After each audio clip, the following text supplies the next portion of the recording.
إن الحمد لله نحمده ونستعينه ونستغفره ونعوذ بالله من شرور أنفسنا ومن سيئات أعمالنا من يهده الله فلا مضل له ومن يضلله فلا هادي له وأشهد أن لا إله إلا الله وحده لا شريك له وأشهد أن محمدا عبده ورسوله أما بعد فإن خير الحديث كتاب الله وخير الهدي هدي محمد صلى الله عليه وسلم وشر الأمور محدثاتها وكل محدثة بدعة وكل بدعة ضلالة وكل ضلالة في النار. أعوذ بالله السميع العليم من الشيطان الرجيم من همزه ونفخه ونفثه. بسم الله الرحمن الرحيم. رب اشرح لي صدري ويسر لي أمري واحلل عقدة من لساني يفقهوا قولي. بسم الله الرحمن الرحيم. ان اللہ وملائکتہ یصلون علی النبی یا ایہا الذین آمنوا صلوا علیہ وسلموا تسلیما. اللہم صل علی محمد وعلی آل محمد کما صلیت علی ابراہیم وعلی آل ابراہیم انک حمید مجید. اللہم بارک علی محمد وعلی آل محمد کما بارکت علی ابراہیم وعلی آل ابراہیم انک حمید مجید. آج انشاءاللہ تعالی 29 نومبر 2014 کو ہفتے کے دن قرآن کلاس نمبر 153 میں ہم سورہ ہود کی ان آیات پر پہنچے ہیں کہ جن کے کانٹیکسٹ میں دو اہم ترین مسئلے انشاءاللہ تعالی میں اگلے دو لیکچرز میں ڈسکس کروں گا، ایک آج والا لیکچر اور ایک انشاءاللہ اگلے ہفتے کا. ان میں سے پہلا مسئلہ ہے رزق کی تقسیم کا مسئلہ، جو اللہ تعالیٰ نے ہماری ڈیسٹنی مقرر کر دی ہے کہ کس شخص کو کتنا رزق ملے گا. اس کے حوالے سے جو شبہات ہیں انشاءاللہ میں وہ دور کرنے کی کوشش کروں گا. اور دوسرا مسئلہ ہے تقدیر کا، کہ کسی شخص کا جنتی یا دوزخی ہونا جو اللہ کے علم میں ڈیفائن ہو چکا ہوا ہے، اس کے حوالے سے کتاب و سنت کے کیا دلائل ہیں، کیا ایک عقیدہ مسلمان کو رکھنا چاہیے. اور اسی کانٹیکس میں انسان کی جو پیدائش کا مقصد ہے انشاءاللہ اس کو بھی بریف کروں گا. بہرحال اللہ کی طرف سے جو رزق کی تقسیم کا مسئلہ ہے وہ ہماری آج کی گفتگو انشاءاللہ ہماری ویب سائٹ اہل سنت پاک .com پر ہمارے یوٹیوب اور tune.pk کے چینل انجینئر محمد علی مرزا کے تھرو مسئلہ نمبر 103 کے نام سے انشاءاللہ اپلوڈ ہوگی، اور اس کا عنوان ہوگا اللہ کی جانب سے رزق کی تقسیم کا صحیح مسئلہ کیا ہے انشاءاللہ تعالی. اور پھر انشاءاللہ تعالی اگلی دفعہ مسئلہ نمبر 104 ہوگا، اور وہ ہوگا تقدیر کا صحیح مسئلہ اور انسان کی پیدائش کا مقصد کیا ہے.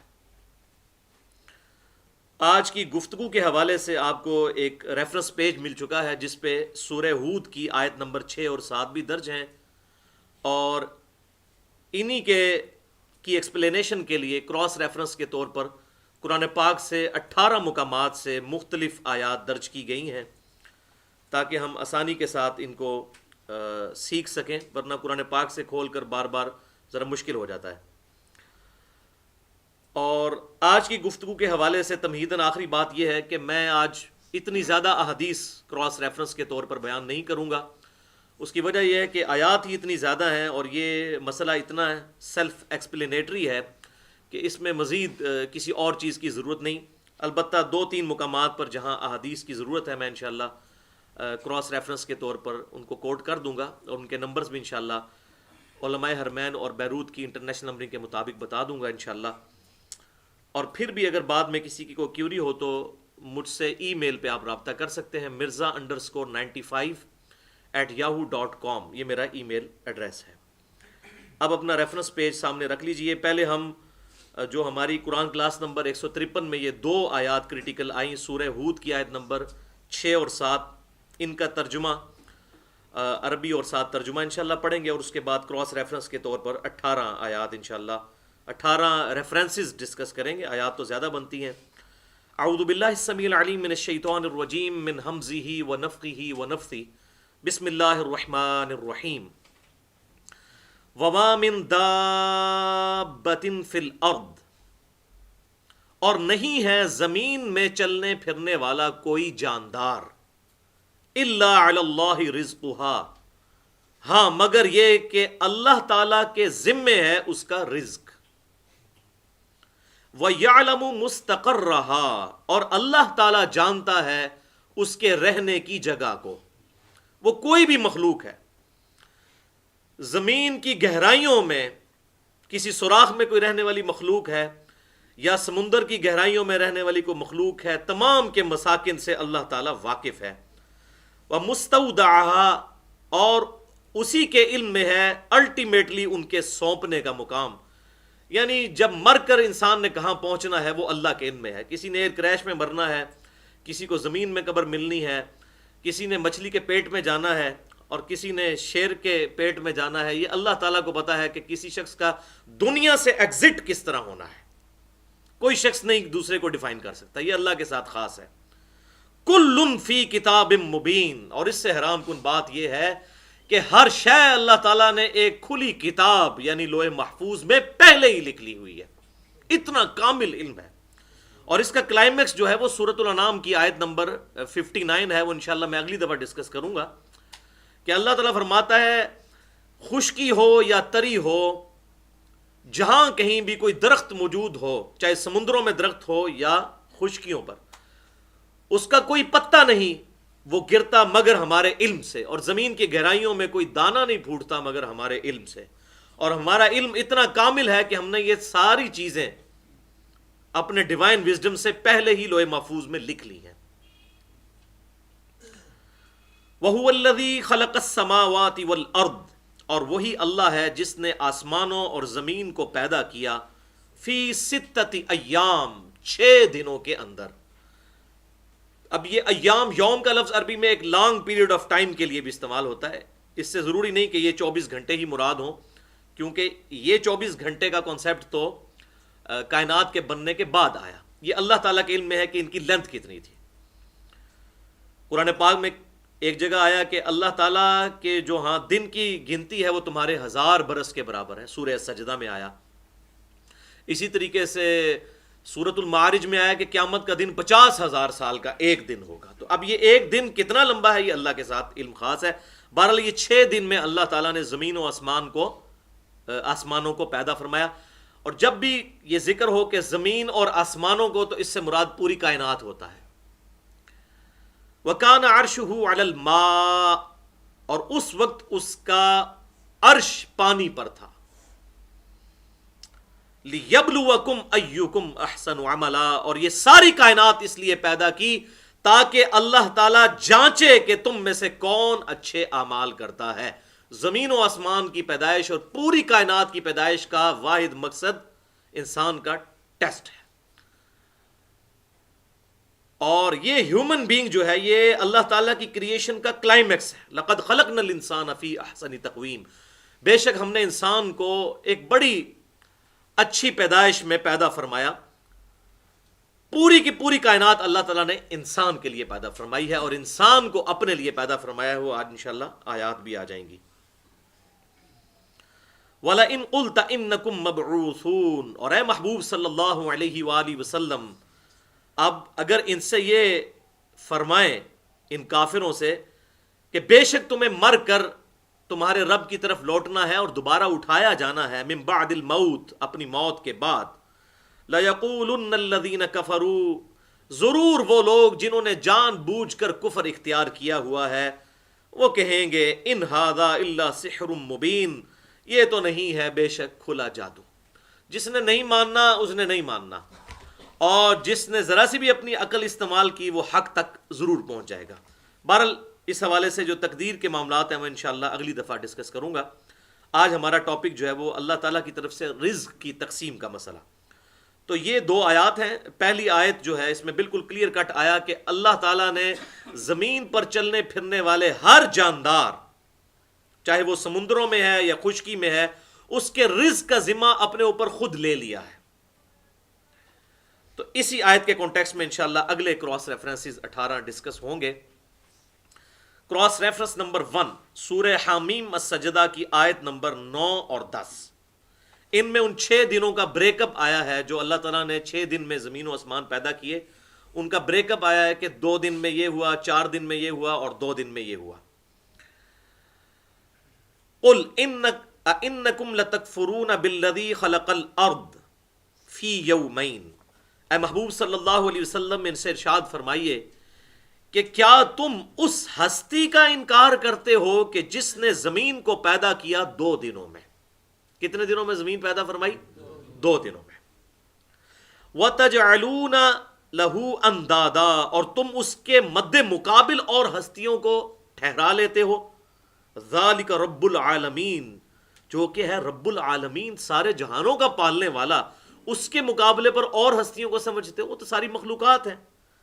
وَجَعَلَ فِيهَا رَوَاسِيَ مِن فَوْقِهَا، اور اسی نے اس زمین کے اندر پہاڑ اوپر سے جما دیے، وَبَارَكَ فِيهَا، اور اس میں برکت رکھ دی، وَقَدَّرَ فِيهَا، اور اس میں اندازہ مقرر فرمایا، اقواتها، تمام خوراک کا، فی 4 ایام، 4 دنوں کے اندر، یعنی 4 دن میں اللہ تعالیٰ نے زمین میں تمام اسباب رکھ دیے، جتنے بھی مٹیریلز ہیں اور پوٹینشلی جو کچھ بھی زمین کی مخلوقات کی ریکوائرمنٹ ہے، جو بعد میں پھر وقت کے ساتھ ایکسپلور ہوئی، یہ ساری چیزیں اللہ تعالیٰ نے 4 دن میں جو ہے وہ رکھ دیں۔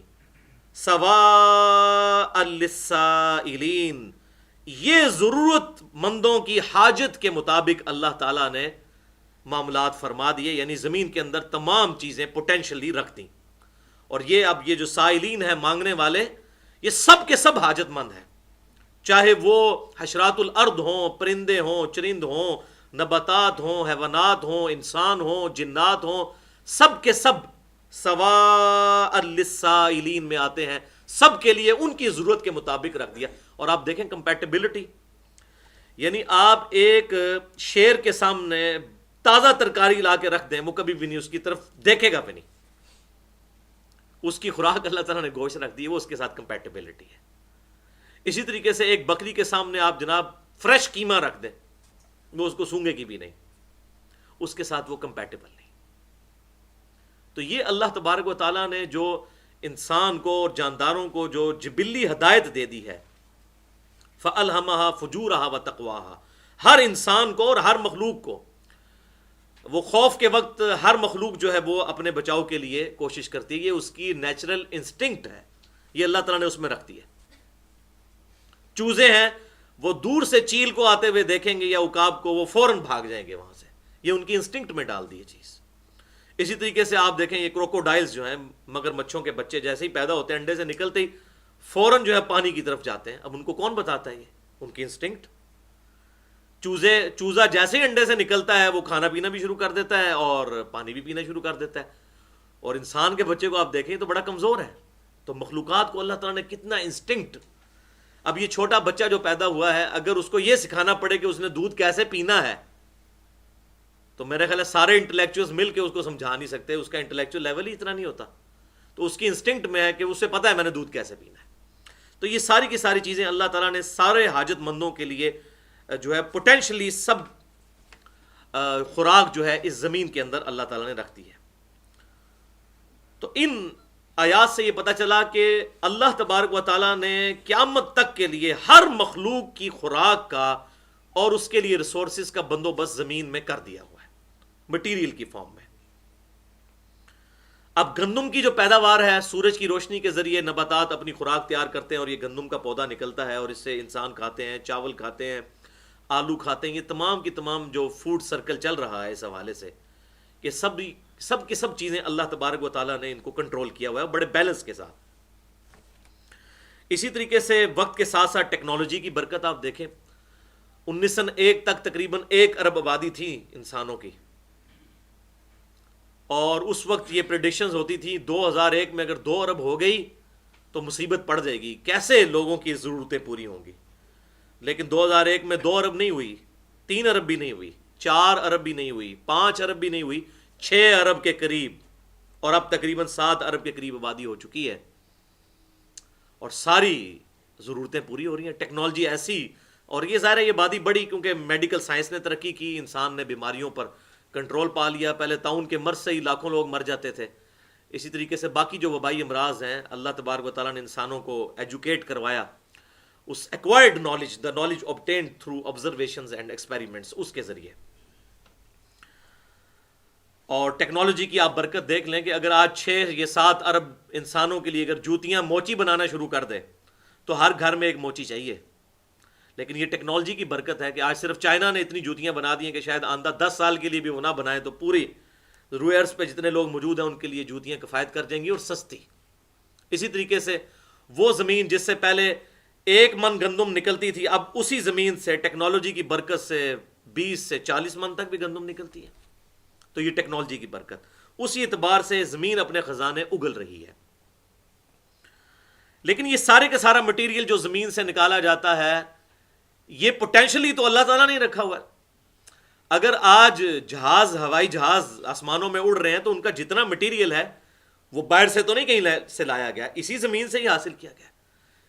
اور اسی لیے وہ first law of thermodynamics final کیا ہے کہ energy can never be created, material can never be created nor be destroyed.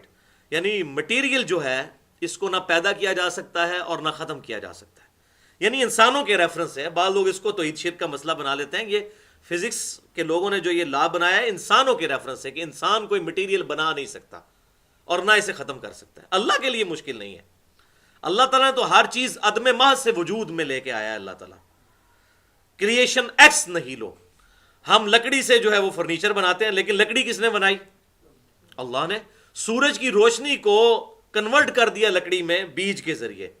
اب زمین و آسمان کی ساری مخلوقات مل کے یہ روشنی کے ذریعے کوئی لکڑی بنا کے بتائیں، یا اسی لکڑی کو جلا کر ہم روشنی حاصل کریں اور وہ راکھ سے دوبارہ لکڑی کو بنا کے بتا دیں؟ نہیں بنا سکتا. اسی لیے first law of thermo dynamics جو ہے کہ جو مادہ ہے اس کو نہ تو پیدا کیا جا سکتا ہے اور نہ ہی اس کو ڈسٹرائے کیا جا سکتا ہے. یہ انسانوں کے ریفرنس سے ہے. اسی طریقے سے وقت کے ساتھ ساتھ اللہ تبارک و تعالیٰ نے کیسی چیزیں ایکسپلور فرمائیں کہ آج سے 300 سال پہلے تک تقریباً زمین کے اندر تیل کے بارے میں کسی نے سوچا بھی نہیں تھا. تیل کا پہلا کنواں امریکہ کی جو ریاست ہے پنسلوینیا، اس میں 1748 میں دریافت ہوا. 1748 میں. آج 2014 چل رہی ہے، 2015 شروع ہونے والی ہے. یعنی جسٹ 300 سال پہلے، پورے 300 سال بھی نہیں گزرے. یہ جو احادیث میں تیل کا ذکر آتا ہے اور دیا جلانے کا، وہ کھانے والا تیل ہوتا تھا، سرسوں کا تیل یا زیتون کا تیل. مٹی کا تیل جو ہے یہ تو ابھی 250 سال 300 سال پہلے کی بات ہے. اور یہ جو ہماری عرب ریاستیں ہیں ان میں تو یہ ساری چیزیں 1960 کے بعد نکلی ہیں. اس سے پہلے تو دنیا کی غریب ترین قوم تھی یہ. جو حج کے لیے لوگ جاتے تھے، حاجیوں کے قافلے لوٹ لیے جاتے تھے، ان کے پاس تو روٹی بھی پوری نہیں ہوتی تھی. اور آج آپ دیکھیں وہاں پہ بہاریں ہی بہاریں ہیں. تو یہ زمین نے جو اپنا خزانہ اگلا ہے. اور اب اس سے بھی بڑی چیز جو ہے وہ سولر انرجی ہے. سولر انرجی کے اوپر جس طریقے سے ورکنگ شروع ہو رہی ہے تو دنیا میں کسی انرجی کی ضرورت ہی نہیں ہے، کیونکہ یہ ساری نان رینیویبل ریسورسز ہیں. تیل ایک نہ ایک دن ختم ہو جائے گا کیونکہ نیا نہیں پیدا ہو رہا، جو پرانا ہے وہی نکالتے جا رہے ہیں. لیکن سورج جب تک ہے اس وقت تک سورج کی روشنی ہے، اور سورج اگر نہیں رہے گا تو زمین پہ زندگی ویسے ہی ختم ہو جانی ہے. تو سورج کی روشنی کو سولر سیلز کے ذریعے سٹور کرنا، اس کے اوپر بڑا کام ہو رہا ہے. اب تو تقریباً جو ہے وہ کمرشل فلائٹس بھی شروع ہونے لگی ہیں، 5 یا 10 مسافروں والی جہاز بھی بنا لی ہیں سولر سیل کے اوپر چلنے والے. اور پاکستان میں جو یہ لوڈ شیڈنگ کی آفت آئی اور اس آفت کی وجہ سے جو فتنہ آیا، یہ اس کی برکت سے یہ چیز آئی کہ یہاں پہ لوگوں کو یہ ٹیکنالوجی بھی پتہ چل گئی کہ سولر سیل کے ذریعے بھی انرجی پروڈیوس کی جاتی ہے. تو بہرحال باہر دنیا میں تو لوگ بڑی تیزی سے اس کی طرف شفٹ کر رہے ہیں. یہ بڑا آسان اور سستا سورس ہے روشنی سے انرجی حاصل کرنے کا. تو یہ سارے کے سارے اندازے اللہ تعالیٰ نے مقرر فرما دیے. اور اب دیکھیں کہ اللہ تعالیٰ نے زمین 2 دن میں پیدا فرمائی، اور پھر آسمانوں کا بھی ذکر آئے گا کہ 2 دن میں، اور پیرلل میں زمین و آسمان یعنی پیرلل میں، اور 4 دن زمین کے اندر یہ جتنی ضرورت کے لیے چیزیں تھیں ان کے لیے اندازہ مقرر فرمایا، ان چیزوں کو پیدا فرمایا. اور this earth is a miracle planet in this universe. یہ زمین جو ہے ایک معجزانہ کرہ ہے اس پوری کی پوری کائنات کے اندر. زمین جیسا کوئی کرہ نہیں ہے. اسی لیے آپ دیکھیں قرآن پاک میں بار بار آسمانوں کا ذکر ہوتا ہے، ستاروں کا ذکر ہوتا ہے، لیکن زمین کا ذکر ہوتا ہے جب تو بڑے پروٹوکول کے ساتھ ہوتا ہے، کیونکہ جتنی یہ مخلوقات اور زندگی ہے وہ اسی زمین کے اوپر آباد ہے. یہ اللہ تعالیٰ کا ایک میریکل پلانٹ ہے. اب اس کے اوپر گفتگو کریں تو ایک علیحدہ سے پورا ٹاپک ہے. میری گفتگو ہے مسئلہ نمبر 60 کے نام سے، who is Allah in the light of latest scientific facts. Urdu میں ہے اللہ کون ہے جدید سائنسی حقائق کی روشنی میں. اس میں میں نے اس طرح کے کافی فگرز بتائے ہیں. اسی طریقے سے آپ یہ دیکھیں کہ خوراک ٹیکنالوجی کی برکت سے کتنی بڑھ چکی ہے کہ آج کی ڈیٹ میں بھی امریکہ ہر سال لاکھوں ٹن گندم پیسیفک اوشن میں، بحر الکاہل میں ضائع کر دیتا ہے. فالتو پیدا ہوتی ہے صرف اس لیے کہ انٹرنیشنل مارکیٹ میں گندم کی پرائس نیچے نہ آ جائے. اتنی گندم پیدا ہو رہی ہے. لہٰذا یہ جو اکثر لوگ سوال کرتے ہیں اور وسوسے لوگ آتے ہیں، جی اگر اللہ تعالیٰ نے رزق مقرر کر دیا ہے تو ایتھوپیا میں، صومالیہ میں لوگ قحط سالی سے کیوں مر رہے ہیں؟ اللہ نے تو رزق کی ذمہ داری خود لی ہے. بھائی رزق کی ذمہ داری ضرور لی ہے اللہ تعالیٰ نے، وہ پوٹینشلی یعنی زمین میں پوٹینشل موجود ہے، وہاں تک پہنچنا ہوگا. وہ انشاءاللہ باقی آیات میں ڈسکس بھی کروں گا. اگر کہیں پر خوراک اویلیبل نہیں ہے وہاں سے ہجرت کر جائیں. آج دنیا کے آدھی آبادی سب کانٹیننٹ انڈیا، پاکستان، بنگلہ دیش، چائنا میں کیوں رہ رہی ہے؟ لوگوں نے سینکڑوں سال کے تجربات سے یہ چیز حاصل کی ہے کہ رہنے کے لیے سب سے بہترین جگہ یہ ایریا ہے، کیونکہ یہاں سے زمین اگاتی ہے اور انسان کھا سکتا ہے. سائبیریا میں کتنی آبادی ہے، یا قطب شمالی میں یا قطب جنوبی میں آبادی کتنی ہے، یا صحرائے سینا میں کتنے لوگ رہتے ہیں. تو اگر کہیں پر خوراک نہیں وہاں سے ہجرت کر دیں. اور بعض کو اللہ نے پھر دے کر آزمایا، بعض سے لے کر آزمایا. اور باقی لوگوں کو جس طرح بھی بہت اچھی چیز ہے، اس کو اپریشیٹ کرنا چاہیے. جو UN کا پروگرام ہے فوڈ کے اعتبار سے غریب ملکوں تک، وہ یونائٹڈ نیشنز کی ٹیمیں جاتی ہیں اور وہاں تک خوراک پہنچاتی ہیں. اور ظاہر ہے یہ اللہ تعالیٰ نے یہ اونچ نیچ جو رکھی ہے اسی لیے رکھی ہے، کسی کو دے کر آزمایا، کسی سے لے کر آزمایا. یہ اللہ تعالیٰ کو کوئی نہیں پوچھ سکتا کہ تو نے ایسا کیوں کیا. اللہ تعالیٰ سب کو برابر نہیں رکھے گا، یہ اللہ تعالیٰ کی سنت ہے. تو اس حوالے سے ٹینشن نہیں لینا چاہیے. اللہ تبارک و تعالیٰ نے یہ جو کچھ فرمایا اپنی حکمت کے مطابق کسی کو دے کر اور کسی سے لے کر آزمایا.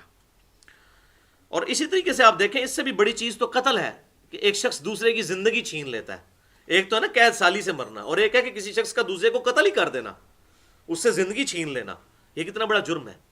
لیکن سورۃ البقرہ میں اللہ تعالیٰ نے فرمایا قصاص میں تمہارے لیے زندگی ہے، جو قتل کرے گا اس سے بدلہ لیا جائے گا. اس کو یہ نہیں کہا جائے گا کہ بھئی اللہ نے اس کی تقدیر میں لکھا ہوا تھا کہ اس نے مرنا ہے تو تو نے بالکل ٹھیک کیا ہے، تو نے تقدیر پوری کر دی. یہ نہیں کہا جائے گا، بلکہ اس سے بدلہ لیا جائے گا، قصاص لیا جائے گا یا دیت لی جائے گی.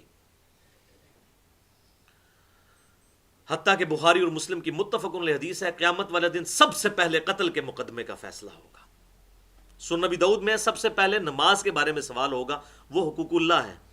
حقوق العباد میں صحیح بخاری اور صحیح مسلم کی متفق علیہ حدیث ہے سب سے پہلے قتل کے مقدمے کا فیصلہ ہوگا.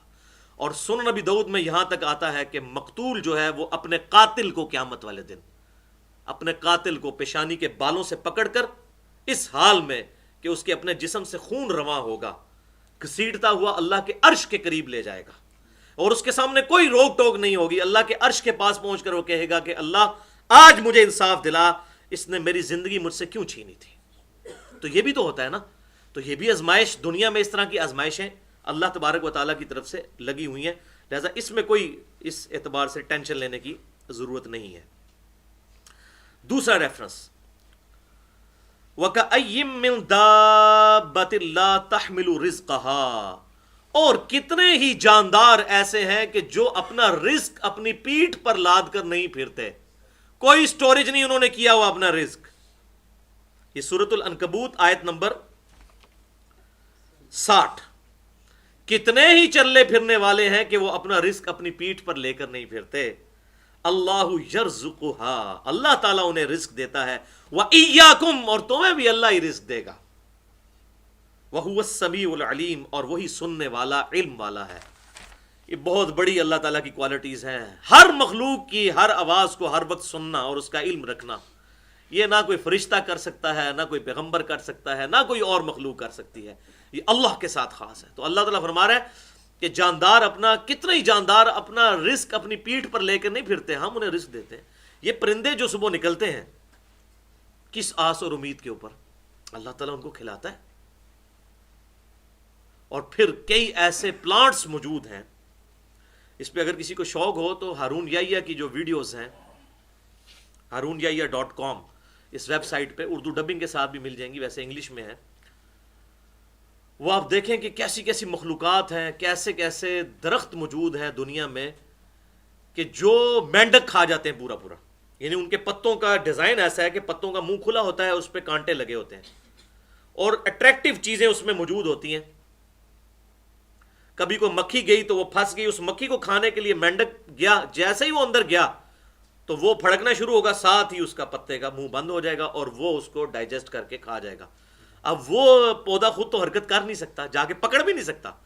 تو یہ وہ جو آیت اللہ تعالیٰ نے فرمایا کتنے ہی جاندار ہیں، اپنا رزق اپنی پیٹھ پر لے کر نہیں پھرتے، ہم انہیں رزق دیتے ہیں، ان کے منہ میں ڈالتے ہیں.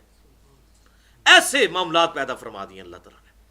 اور اتنی حیران کن بات ہے کہ یہ میں اس پہ سوچ رہا تھا کہ یہ جب بارش ہوتی ہے تو بارش کے قطرے بھی اس کے اوپر پڑتے ہیں، تو اس کے جو ہے کانٹے تو بارش کے قطروں کی وجہ سے بند ہو سکتا ہے، لیکن ایسا نہیں ہوتا. جیسے اس میں کوئی چیز جائے اور وہ تیزی سے پھٹ پڑائے، جیسے ہم ماؤس کو، کمپیوٹر کے ماؤس کو تیزی سے 2 دفعہ کلک کریں تو پھر وہ پروگرام رن کرتا ہے، اگر تھوڑے تھوڑے وقفے سے کریں نہیں کرتا. تو تیزی سے پھٹ پڑائے پھر وہ پتا بند ہوتا ہے، ورنہ تو بارش ہوتے وقت وہ بھوکے ہی مر جائے وہ جو پلانٹ ہے بارش کے موسم میں. تو بارش کے قطرے کی وجہ سے اس کا پتا بند نہیں ہوتا. تو اس قسم کی کئی مخلوقات ہیں. اب یہ تو لادہ ٹاپک ہے، اس پہ تو گھنٹوں چاہیے صرف اس کے اوپر بولنے کے لیے. تو اللہ تعالیٰ فرما رہا ہے کہ ہم رزق دیتے ہیں، اور اگر آپ رزق، یہ اللہ کے علاوہ تو کوئی رزق پورا ہی نہیں کر سکتا.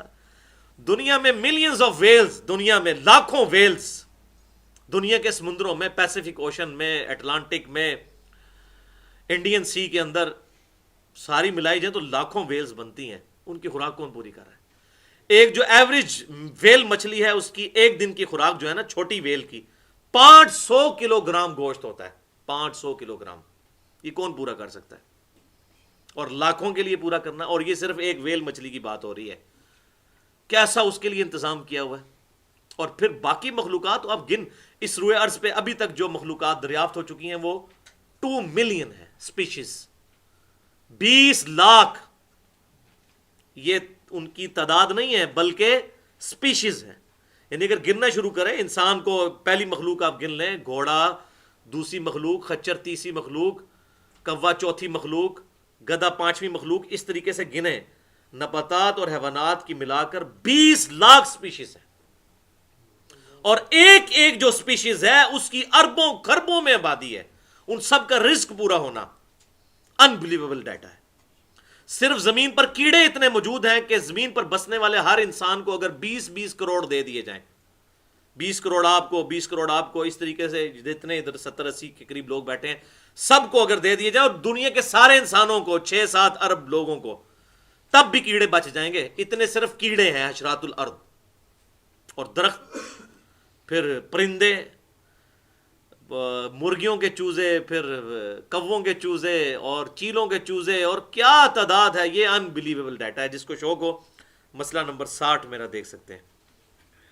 اور ایک اور لیکچر بھی ہے وہ بڑا امپورٹنٹ ہے، مسئلہ نمبر 59 منکرین خدا کو دلائل کے ذریعے دعوت. اس میں بھی میں نے ڈیٹیل سے اس طرح کا ڈیٹا دیا ہے.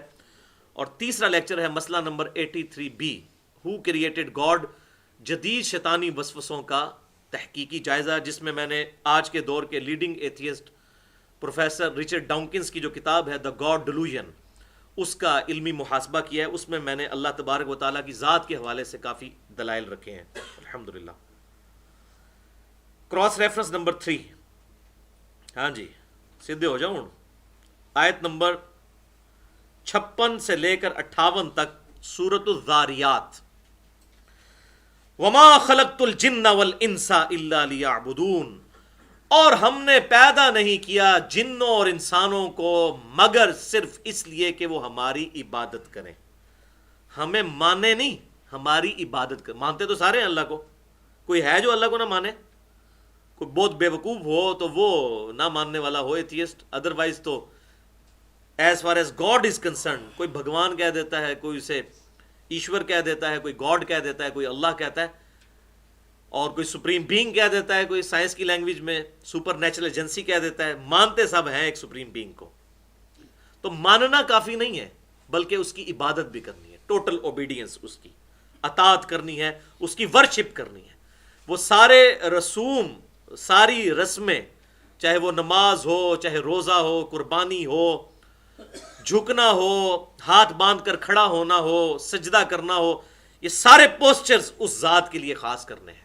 ان صلاتی و نسکی و محیای و مماتی للہ رب العالمین، بے شک میری نماز، میری قربانی، میرا جینا، میرا مرنا، سب کچھ اللہ رب العالمین کے لیے ہے. تو ہم نے جن اور انسانوں کو نہیں پیدا کیا مگر صرف اس لیے کہ وہ ہماری عبادت کریں. تو یہ اکثر این جی اوز کہہ رہے ہوتے ہیں جی وہ جی عبادت کے لیے تو فرشتے بھی بہت تھے. بھائی جی تمہیں ٹھیکہ ملے ہوا ہے اس گل کا کہ تسی لوگوں نے گائیڈ کرو گے. تو یہ بڑی ایکسٹریم بات لوگ کر دیتے ہیں. اسی طریقے سے بعض دوسری ایکسٹریم پہ چلے جاتے ہیں، وہ کہتے ہیں جی بس نمازیں ہی نمازیں ہیں، بے شک رشتہ داروں کا مال دبا لو، وراثت میں بھائی کی جائیداد دبا لو، کوئی فرق نہیں پڑتا. اگر داڑھی رکھی ہوئی ہے تو جس طرح اپنی داڑھی اور پگڑی سے پبلک کو دھوکہ دیا ہوا ہے، قیامت والے دن اللہ کو بھی دھوکہ دے لیں گے بریکٹس میں. تو یہ دونوں ایکسٹریمز ہیں. حقوق العباد اپنی جگہ ہے. ایک حقوق العباد کی وجہ سے حقوق اللہ ساقط نہیں ہوتے، اور نہ حقوق اللہ کی وجہ سے حقوق العباد ساقط ہوتے ہیں. یہ دونوں پیرلل میں. اور پھر عبادت میں ہر وہ چیز داخل ہے جو اللہ تعالیٰ کی اطاعت اور فرما برداری ہے. اگر ماں باپ کے ساتھ، رشتہ داروں کے ساتھ حسن سلوک ہے تو اس کا حکم کس نے دیا ہے؟ اللہ نے. تو بیسیکلی اللہ کے ہر حکم کی جو پیروی کرنا ہے وہ چاہے حقوق العباد بھی ہو، وہ بھی حقوق اللہ ہی میں داخل ہے اگر اس کو براڈر سینس میں دیکھا جائے. تو ہم نے جن اور انسانوں کو نہیں پیدا کیا مگر صرف اس لیے کہ وہ ہماری عبادت کریں. لیکن اس میں فرق ہے، جن اور انسانوں کو اللہ تعالیٰ نے اختیار دیا ہے. فرشتے عبادت کرتے ہیں اپنے اختیار کے بغیر، اور انسانوں اور جنوں کے پاس سب سے بڑی جو نعمت ہے وہ عقل کی نعمت. انسان اپنی چوائس سے اپنے رب کو چوز کرتا ہے، اور میں کہتا ہوں یہ اتنی بڑی دولت ہے تو جبریل کے پاس بھی نہیں ہے. جبریل اگر اللہ کا فرما بردار ہیں تو اس لیے کہ اللہ نے انہیں فرما بردار بنایا. لیکن اگر کوئی انسان اپنی چوائس سے اپنے رب کو چوز کرے تو اس سے بڑی کوئی دولت نہیں. اسی لیے کہا گیا نا لقد خلقنا الانسان فی احسن تقویم. اور ڈاکٹر اقبال نے کہا کہ فرشتے سے بہتر ہے انسان بننا. وہ واقعی انسان بننا، بندے دا پتر بننا، خالی یہ چلتا پھرتا حیوان نہ ہو، واقعی انسان بننا جو اللہ تعالیٰ کو ریکوائرڈ ہے. تو انسان کے پاس سب سے بڑی دولت یہ ہے کہ انسان اپنی ول سے اپنے رب کو چوائس کرتا ہے. الحمدللہ. ما اريد منهم من رزق وما اريد ان يطعمون. میں ان سے یہ تمنا نہیں رکھتا ان تمام مخلوقات سے کہ وہ مجھے رزق دیں، اور نہ یہ میری خواہش ہے کہ وہ مجھے کھانا کھلائیں. ان اللہ هو الرزاق ذو القوۃ المتین. بے شک اللہ ہے جو لوگوں کو رزق دینے والا ہے اور وہ زبردست قوت والا ہے. اللہ تعالیٰ فرماتا ہے، یہ دیکھیں کیا اس میں لجاجت ہے، کس لیول پہ آگے بات سمجھائی جا رہی ہے. اللہ تعالیٰ فرما رہا ہے دیکھو میں تم سے نہ روٹی مانگتا ہوں نہ کھانا مانگتا ہوں، ایک بات مانگتا ہوں، میری عبادت کرو. حالانکہ اللہ تعالیٰ غنی ہے. یہ ہمارے فائدے کے لیے کہہ رہا ہے. وہ انشاءاللہ میں تقدیر کے مسئلے میں اگلی دفعہ بتاؤں گا. یہ اکثر لوگ کہہ رہے ہوتے ہیں نا جناب اللہ نے ساڑیاں نمازیں نہیں چاہیے. تو اللہ نے کب کہا مجھے آپ کی نمازیں چاہیے؟ اللہ تعالیٰ یہ کہتا ہے تمہیں اپنے لیے، میں نہیں چاہتا کہ تم دوزخ تک پہنچو. ہمیں تو نمازیں چاہیے نا، اللہ کو نہیں چاہیے لیکن ہمیں تو چاہیے. تو سورہ الزمر کے حوالے سے انشاءاللہ آیات آئیں گی. اللہ تعالیٰ فرماتا ہے میں بے پرواہ ہوں، لیکن یہ یاد رکھو میری نافرمانی کرو گے میں ناراض ہو جاؤں گا، فرما برداری کرو گے تو خوش ہو جاؤں گا. بے پرواہ ہوں، لیکن یہ نہ بے پرواہی کا مطلب یہ نہ سمجھ لینا کہ جو مرضی کرتے رہو. نہیں، فرما برداری کرو گے میں خوش ہوں گا، نافرمانی کرو گے تو وہ پنجابی جو کہتے ہیں ایسی تھی تیسی پھیر کے رکھ دے گا. اور حقیقت بات ہے. سورہ غافر میں یہاں تک آیت آتی ہے کہ قیامت والے دن اللہ تعالیٰ اپنے دشمنوں کو جب عذاب دے گا تو اللہ تعالیٰ پوچھے گا ہاں بھائی تکلیف ہو رہی ہے. سورۃ المؤمن بھی کہتے ہیں، سورہ غافر بھی سے کہتے ہیں، شروع میں ہی آتا ہے. کہیں گے یا اللہ ہو رہی ہے تو اللہ تعالیٰ فرمائے گا اس سے زیادہ مجھے تکلیف ہوتی تھی جب تمہیں دنیا میں میری طرف بلایا جاتا تھا اور تم گردانی کر جاتے تھے. دیکھیں اس لیول پہ جا کے بات کو سمجھانا. قیامت والے دن اللہ تعالیٰ فرمائے گا مجھے اتنی تکلیف ہوتی تھی جب تمہیں میری طرف بلایا جاتا تھا. آپ کوئی بلاتا کہتا ہے تسی اپنی قبر جانا میں اپنی قبر میں. اس سے بڑی تو کوئی جرت نہیں ہے. اس کی بجائے کوئی شخص یہ آپ کو آگے کہے کہ جناب یہ 7 والی گلی میں جو ہے وہ گورنمنٹ کی طرف سے اناؤنسمنٹ ہوئی ہے کہ جو جیلم کے جتنے شہری ہیں اپنا شناختی کارڈ دکھا کے 1-1 لاکھ روپے لے لیں. تو کوئی یہ نہیں کہے گا تو اپنی قبر جانا میں اپنی قبر. کہیں گے جناب بڑی مہربانی جناب دس دیتا جائے، یہی کہیں گے نا. لیکن آخرت کی کوئی بات کرے تو فوراً اس کے اندر تو اپنی قبر جانا میں اپنی قبر میں جانا. تو یہ حقیقت ہے اپنی اپنی قبر میں جانا ہے. لیکن یہ منصب کس کا ہے؟ نبیوں کا منصب. اس کائنات میں اللہ تعالیٰ کی سب سے پسندیدہ مخلوق کون ہے؟ انبیاء کرام علیہ السلام. اور سب سے پسندیدہ کام جو اللہ کا ہے وہ اپنے نبیوں کو دیا ہوا ہے. اور وہ کون سا ہے؟ امر بالمعروف و نہی عن المنکر، لوگوں کو نیکی کی طرف بلانا اور برائی سے روکنا۔ اس سے اگر کوئی اچھا کام ہوتا تو اللہ تعالیٰ اپنے پیغمبروں کو دیتا، کیونکہ وہ پیغمبر اللہ تعالیٰ کی کریشن کا کلائمیکس ہے، انسانوں میں بھی سب سے اوپر، اور ان کا منصب یہ ہے۔ تو قیامت والے دن پیغمبروں کا ساتھ بھی ان لوگوں کو نصیب ہوگا قرآن پاک اور احادیث کی روشنی میں، جو نبیوں والا کام کرتے ہیں۔ تو میں تم سے نہیں مانگتا کہ مجھے رزق دو، اور نہ میں یہ چاہتا ہوں کہ تم مجھے کھانا کھلاؤ، بلکہ اللہ تعالیٰ ہی لوگوں کو رزق دینے والا ہے، اور وہ زبردست قوت والا ہے۔ اور کیا رزق دے رہا ہے آپ ذرا سوچیں، رزق فری دے رہا ہے۔ آپ سوچ رہے ہوں گے فری کون سا رزق دے رہا ہے؟ بھائی فری وہ رزق دے رہا ہے جس رزق کے بغیر آپ 2 منٹ سے زیادہ زندہ نہیں رہ سکتے۔ کون سا رزق ہے وہ؟ سانس فری ہے، کوئی ٹیکس نہیں اس کے اوپر۔ یہ پانی سے روٹی سے بھی بڑھ کر ضروری ہے۔ پانی روٹی کے بغیر تو انسان زندہ بھی رہ سکتا ہے، بلکہ یہ جو 2008 کے زلزلے میں جو عورت 2 مہینے تک وہ جو ملبے کے نیچے زندہ رہی تھی، اسی طریقے سے کتنے مریض ہیں وہ بستر مرگ پہ رہتے ہیں، کتنے دن تک کھاتے پیتے نہیں ہیں، کمزور ہو جاتے ہیں، لیکن گزارا چلتا رہتا ہے۔ لیکن سانس 1.5 سے 2 منٹ سے زیادہ انسان سانس نہیں روک سکتا۔ سانس چھوڑ دیں، اس کو پانی میں ڈال دینا، وہاں پہ وہ پانی بھی انہیل کرے گا تو مر جائے گا، یا مچھلی کو نکال کے ادھر رکھ دیں باہر ہوا میں تو وہ مر جائے گی۔ تو یہ رزق اللہ تعالیٰ مفت دے رہا ہے سب کو، اللہ تعالیٰ سب کو کھلا رہا ہے۔ اللہ تعالیٰ فرماتا ہے مجھے رزق کی ضرورت نہیں تم سے، میں خود دینے والا ہوں۔ الحمدللہ۔ چوتھا کراس ریفرنس سورہ بنی اسرائیل کی آیت نمبر 12۔ اب یہاں سے کچھ آیات ہیں جن میں اس چیز کی طرف اللہ تبارک و تعالیٰ نے انسانیت کو مائل کیا ہے کہ اللہ تعالیٰ نے دنیا کو اسباب کے ساتھ جوڑا ہے۔ رزق کی ذمہ داری ضرور لی ہے، لیکن آپ کے منہ میں آگے نہیں کوئی رزق ڈالے گا۔ وہ جن کو ڈالنا ہے ان کو تو اللہ تعالیٰ نے اس طریقے سے رکھ دیا۔ باقی جو چلنے پھرنے والے جاندار ہیں انہوں نے کوشش کرنی ہے۔ ایک پرندہ اگر اپنے گھونسلے میں بیٹھا رہے ہو کہ اللہ تعالیٰ ادھر میرے منہ میں ڈالے، جبکہ اللہ نے اس کو کیپیبلٹی دی ہے اڑنے کی اور جا کے چگنے کی، اس کو چگنے کے بعد ہی رزق ملے گا، یہ اللہ کی سنت ہے۔ اسی طریقے سے انسان کو بھی کوشش کے بعد ملے گا۔ انسان کے منہ میں اللہ تعالیٰ نے رزق نہیں ڈالنا، یہ دنیا کو اللہ نے اسباب کے ساتھ جوڑا ہے۔ اب اس کا ذکر ہے سورہ بنی اسرائیل آیت نمبر 12۔ وَجَعَلْنَا اللَّيْلَ وَالنَّهَارَ آیَتَيْن، اور ہم نے رات اور دن کو اپنی 2 بڑی بڑی نشانیاں بنایا ہے۔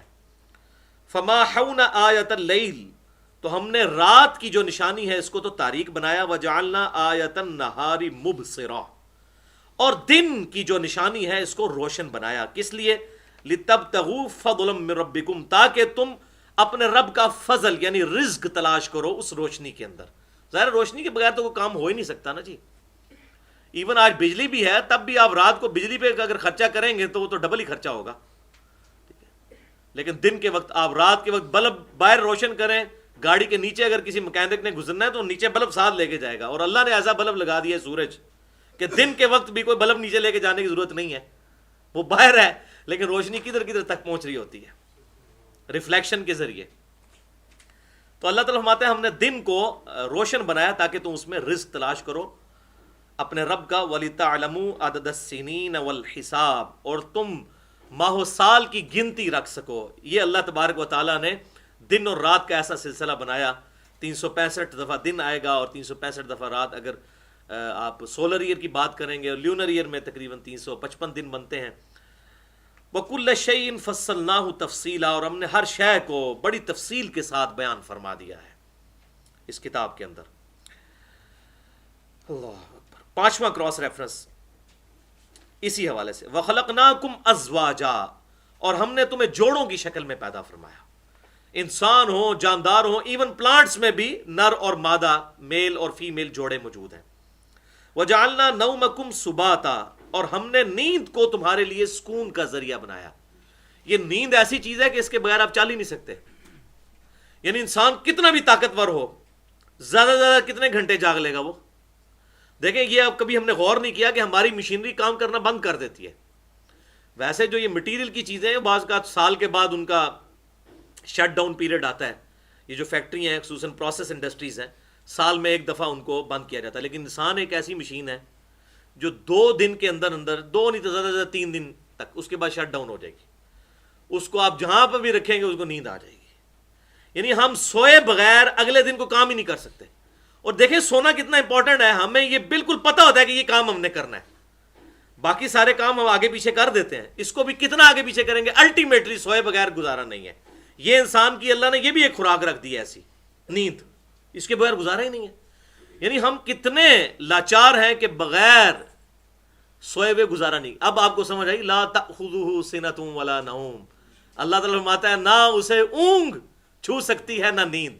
یہ اللہ کی کوالٹی ہے جو billions and trillions of year سے اللہ تعالیٰ هو الحی القیوم، ہر چیز کو تھامے ہوئے ہے اور خود سے زندہ ہے۔ ہم تو دیکھیں یہ کہتے ہیں جی وہ بزرگ حساب کتاب رکھیں گے، بزرگوں کے اپنی نیند روک کے بتا دیں۔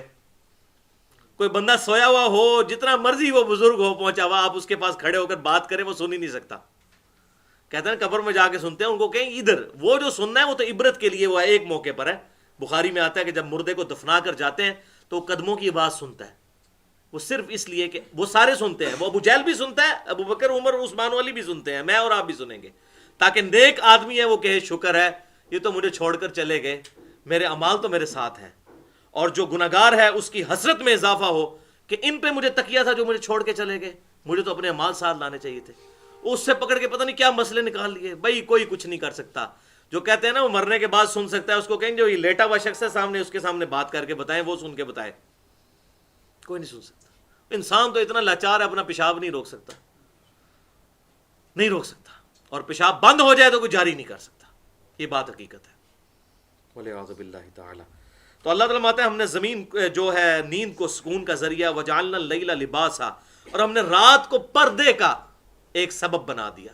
رات ہو جاتی ہے، ہر چیز جو ہے وہ اپنے پردے میں آ جاتی ہے، بڑی پرائیویسی، انسان کی پرائیویٹ لائف جو ہے وہ رات کے وقت میں اس کو ایگزیکیوٹ کرنا کتنا آسان ہو جاتا ہے۔ وَجَعَلْنَا النَّهَارَ مَعَاشًا، اور ہم نے دن کو معیشت، کمائی کرنے کا ذریعہ بنا دیا ہے۔ دن میں انسان اپنی معاش کے لیے نکلتا ہے، یہ اردو میں بھی لفظ معاش کا استعمال ہوتا ہے۔ اللہ اکبر۔ اور اگلا کراس ریفرنس یہ سورۃ النبأ کی آیت نمبر 8 سے 11 تک تھی، اب چھٹا کراس ریفرنس سورۃ النجم کی آیت نمبر 39، وَأَن لَّيْسَ لِلْإِنسَانِ إِلَّا مَا سَعَىٰ، اور یہ کہ انسان کے لیے وہی ہے جس کے لیے وہ کوشش کرے، چاہے وہ آخرت کے اعتبار سے کوشش کرے یا دنیا کے اعتبار سے۔ جو انسان کوشش کرتا ہے اس کو اللہ تبارک و تعالیٰ وہ عطا فرماتا ہے۔ جیسے سورہ شورا میں آتا ہے کہ جو دنیا کی کھیتی کا طلبگار ہے ہم اسے دنیا میں بھی دیں گے، اور جو آخرت کا طلبگار ہے ہم اسے آخرت میں دیں گے، لیکن جو صرف دنیا کا طلبگار ہے اس کے لیے آخرت میں کوئی حصہ نہیں ہوگا۔ اس لیے ہمیں دعا سکھائے گی، ربنا آتنا فی الدنیا حسنہ وفی الآخرۃ حسنۃ وقنا عذاب النار۔ اور بخاری اور مسلم کی متفق علیہ حدیث ہے کہ آپ صلی اللہ علیہ وسلم اور کوئی دعا مانگے یا نہ مانگے یہ دعا ضرور مانگا کرتے تھے، ربنا آتنا فی الدنیا حسنہ وفی الآخرۃ حسنۃ وقنا عذاب النار۔ اور بڑی خطرناک حدیث ہے، صحیح مسلم میں، مجھے چلتے چلتے یاد آ گئی، ایک صحابی بالکل کمزور ہو گئے، بالکل ہڈیوں کا پنجر بن گئے، گوشت تک ان کا ختم ہو گیا بیماری کی وجہ سے۔ تو حضور صلی اللہ علیہ وسلم ان کی عیادت کے لیے تشریف لائے، تو آپ نے فرمایا یہ تیری حالت کیا ہے؟ اس نے کہا یا رسول اللہ علیہ وسلم میں تو دعا کرتا تھا اللہ مجھے تو آخرت میں ہی جو دینا ہے وہ دینا، دنیا میں تجھ سے کچھ نہیں مانگتا۔ یہ وہ فنیٹکس، وہ تصوف کے اندر بھی جو ایک نظریہ آتا ہے۔ تو آپ صلی اللہ علیہ وسلم نے فرمایا یہ تو کیا مانگتا رہا ہے؟ تجھے چاہیے تھا تو کہتا ربنا آتینا فی الدنیا حسنہ وفی الآخرۃ حسنۃ وقنا عذاب النار۔ اس کے خزانوں میں وہ کمی ہے، یہ مجھے آخرت میں دینا کہ میرے کاٹ نہ پہ جائے، نہ، اس اللہ سے مانگنا ہے، دنیا میں بھی مانگنا ہے اور آخرت میں بھی۔ تو دعا بڑی امپورٹنٹ چیز ہے۔ اس حوالے سے میری گفتگو مسئلہ نمبر 82 آپ سن لیں، دعا کی قبولیت کا طریقہ کار کیا ہے، دعا کا پروٹوکول کیا ہے، اس میں نے یہ ڈیٹیل سے بتایا۔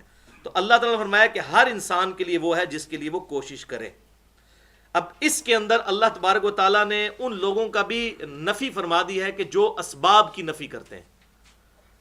اس کانٹیکسٹ میں میں ایک حدیث بیان کر دوں، پھر میں اس پہ تھوڑی سی گفتگو کروں گا۔ یہ بڑی امپورٹنٹ حدیث ہے، صحیح مسلم میں کتاب القدر چیپٹر میں، تقدیر والے چیپٹر میں، انٹرنیشنل نمبرنگ کے مطابق 6774 نمبر حدیث ہے، اور مشکات میں بھی یہ 5298 نمبر مشکات میں صحیح مسلم کے ریفرنس سے وہ لے کر آئے ہیں، اور یہ موسٹ امپریسو حدیث ہے اس ٹاپک کے اوپر، اور میرا خیال ہے یہ بالکل عقیدہ کلیئر کر دے گی کہ اللہ تبارک و تعالیٰ نے دنیا کو اسباب اور کوشش کے ساتھ جوڑا ہوا ہے۔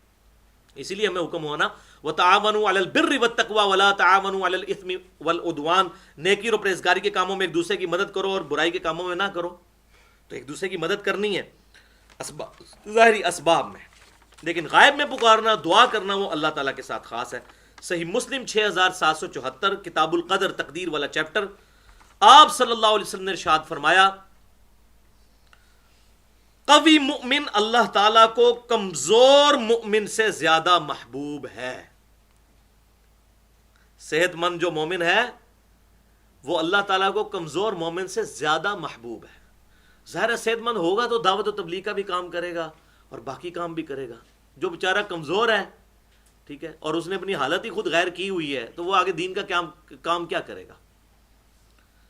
لیکن سب ہی میں خیر ہے، یہ بھی کور کر دیا کہ ہو سکتا ہے کسی پہ مفلسی اللہ تعالیٰ کی طرف سے ایسا معاملہ ہو کہ بیچارے کا لیونگ سٹینڈرڈ جو ہے وہ اس طرح کا ہے، لیکن کوشش انسان اپنی صحت کو اچھا رکھنے کی، اپنے مالی حالات بہتر کرنے کی کوشش ضرور کرے۔ اس کی طرف اشارہ ہے کہ قوی مؤمن اللہ تعالیٰ کو کمزور سے بڑھ کر محبوب ہے۔ ہمارے الٹے کنسیپٹ، ہم کہتے ہیں جو ننگا پیر ہے، جو ننگا پھر رہا ہے، یہ کوئی شاید اللہ تعالیٰ کا ولی ہے، ایسا نہیں۔ پھر آپ صلی اللہ علیہ وسلم نے، حضرت ابو ہریرہ کہتے ہیں مجھے نصیحت فرمائی، یہ نصیحت سننے سے تعلق رکھتی ہے، میں اس کے عربی الفاظ پڑھنے لگا ہوں۔ احرص علی ما ینفعک، اے ابو ہریرہ اپنی پوری کوشش کر ہر اس چیز کے حصول کے لیے جو تجھے نفع دے، حرص کی حد تک پورا زور لگانا ہے۔ یہ نہیں ہے وہ پیپروں میں پڑھتے ہیں آ کے پورا سال پڑھتے نہیں، کہتے نہیں دعا کرو پاس ہو جائیں گے، اسلام نہیں اس کو مانتا۔ اسلام کہتا ہے پوری کوشش کرو۔ ایک بندہ ہڈ حرام ہو چکا ہوا ہے اور وہ کہتا ہے جی میرا وہ کاروبار سیٹ نہیں ہوتا، اور حالت یہ ہے کہ اس کو ٹائم دینے کے لیے کاروبار کو تیار ہی نہیں ہے، نوکری پہ ٹائم پہ جانے کے لیے تیار نہیں ہے۔ بالکل الٹ باتیں ہیں، یہ دیکھ لیں ہمارے سوچ اور گمان سے، لیکن بالکل فٹ ان بیٹھتی ہیں انسانیت کے اعتبار سے۔ یہ ریلیجن آپ ایک غیر مسلم کو پیش کر سکتے ہیں۔ یہ جو صوفیاء نے کانسیپٹ دیا ہے نا کہ ہر بات پہ اللہ پر توکل کر لو، کچھ کرنے کی ضرورت نہیں ہے، اللہ تعالیٰ پرندوں کو بھی خوراک دیتا ہے، ہمیں بھی دے گا، یہ کانسیپٹ نہیں ہے حدیث کے اندر۔ یہ آپ ذرا سن لیں، احرص علی ما ینفعک، اے ابو ہریرہ ہر اس چیز کے لیے فل زور لگا دے، حرص کر جو تجھے نفع دے، کیٹاگوریکل جو بھی نفع دے، دین میں، دنیا میں، آخرت میں۔ وستعین باللہ، اور ساتھ ساتھ اللہ سے بھی مدد مانگتے رہنا، یہ مومن کی نشانی ہے۔ اسباب اختیار کرتا ہے لیکن نظر مسبب الاسباب پہ ہوتی ہے، دونوں چیزیں پیرلل میں۔ ولا تعجز، اور دیکھنا سستی نہ کرنا اور کاہلی نہ کرنا، ٹلا نہیں ہونا چاہیے، پورا زور لانا ہے، صحیح محنت کرنی ہے۔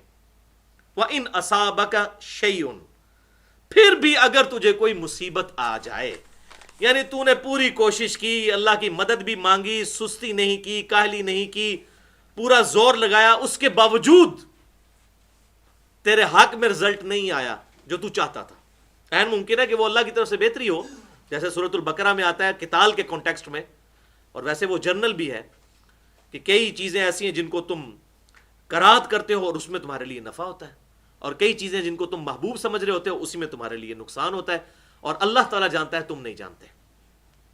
تو جب تمہیں تکلیف آئے گی پوری کوشش کرنے کے بعد، فلا تقل لو انی فعلت کان کذا و کذا، اور یہ پھر مت کہنا کہ اگر میں یہ کر لیتا تو یہ ہو جاتا، ٹھیک ہے نا؟ یہ اکثر لوگ ہوتے ہیں نا بعد میں پھر اس طرح کی باتیں کرنا شروع کر دیتے ہیں۔ پلاننگ کرنا الگ چیز ہے، لیکن اپنی طرف سے ہر اعتبار سے صحیح کیا، اس کے باوجود رزلٹ حق میں نہ آیا، جو سیدنا علی کا قول ہے کہ میں نے ارادوں کے ٹوٹنے سے اپنے رب کو پہچانا ہے، تو یہ نہ کہنا کہ میں یہ کر لیتا تو یہ ہو جاتا۔ ولیکن قل قدر اللہ ما شاء فعل، بلکہ یہ کہنا جو اللہ نے میری تقدیر میں بہتر سمجھا وہ میرے ساتھ کر دیا، یہ کہہ دینا۔ اس کے بغیر تو انسان زندگی گزار ہی نہیں سکتا، رو رو کے مر جائے گا غم سے، کس چیز کا غم کھائے گا۔ فَإِنَّ لَوْ تَفْتَحُ عَمَلَ الشَّيْطَانِ، بے شک لو یعنی کاش میں یہ ہوتا تو یہ کر لیتا، یہ کر لیتا تو یہ کر لیتا، یہ شیطان کا دروازہ کھول دیتا ہے۔ کاش نہیں، پوری اس وقت کوشش کی، اس کے بعد کہ جو اللہ کی مرضی۔ اِنَّا لِلَّهِ وَإِنَّا إِلَيْهِ راجعون۔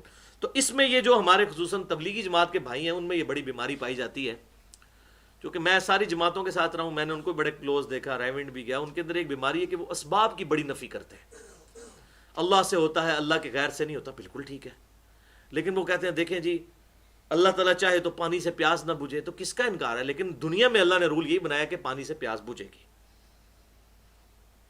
آگ ایک دفعہ ابراہیم علیہ السلام کے لیے ٹھنڈی ہوئی ہے نا، آپ ذرا بسم اللہ پڑھ کے آگ میں چھلانگ لگائیں، انشاءاللہ ضرور جلیں گے، کیونکہ اللہ تعالیٰ نے آپ کو گارنٹی نہیں دی ہوئی ہے. ایسے ہو نہیں سکتا، نہ کہیں قرآن میں لکھا ہوا ہے نہ کہیں حدیث میں کہ بسم اللہ پڑھ کے تو بجلی کے ساکٹ میں 2 انگلیاں داخل کر رہے ہیں تو کرنٹ نہیں لگے گی. انشاءاللہ ضرور لگے گی. سردیوں میں ننگے پاؤں زمین پہ پھریں گے، انشاءاللہ ضرور ٹھنڈ لگے گی، کیونکہ یہ دنیا فزیکل فینومینا آف نیچر کے ساتھ اللہ نے جوڑی ہوئی ہے. تو اسباب کی تو نفی نہیں ہونی. یہ معجزات کبھی کبھار اللہ تعالیٰ کرتا ہے. اچھا جی، وہ اللہ تعالیٰ نے جو ہے وہ سمندر پھاڑ دیا موسیٰ علیہ السلام کے لیے، تو لہٰذا ہم کشتی کی ضرورت نہیں، بسم اللہ پڑھ کے دریا میں انشاءاللہ آپ ضرور ڈوب جائیں گے، کیونکہ اللہ نے دنیا اسباب کے ساتھ جوڑی ہوئی ہے. اچھا، اگر کسی کو یہ بات نہ سمجھ آئے تو پھر کیا چیز دی جاتی ہے اسے آزمے کے لیے؟ پکی، یعنی الزامی جواب، فلسفیکل آنسر، اینٹی وینم.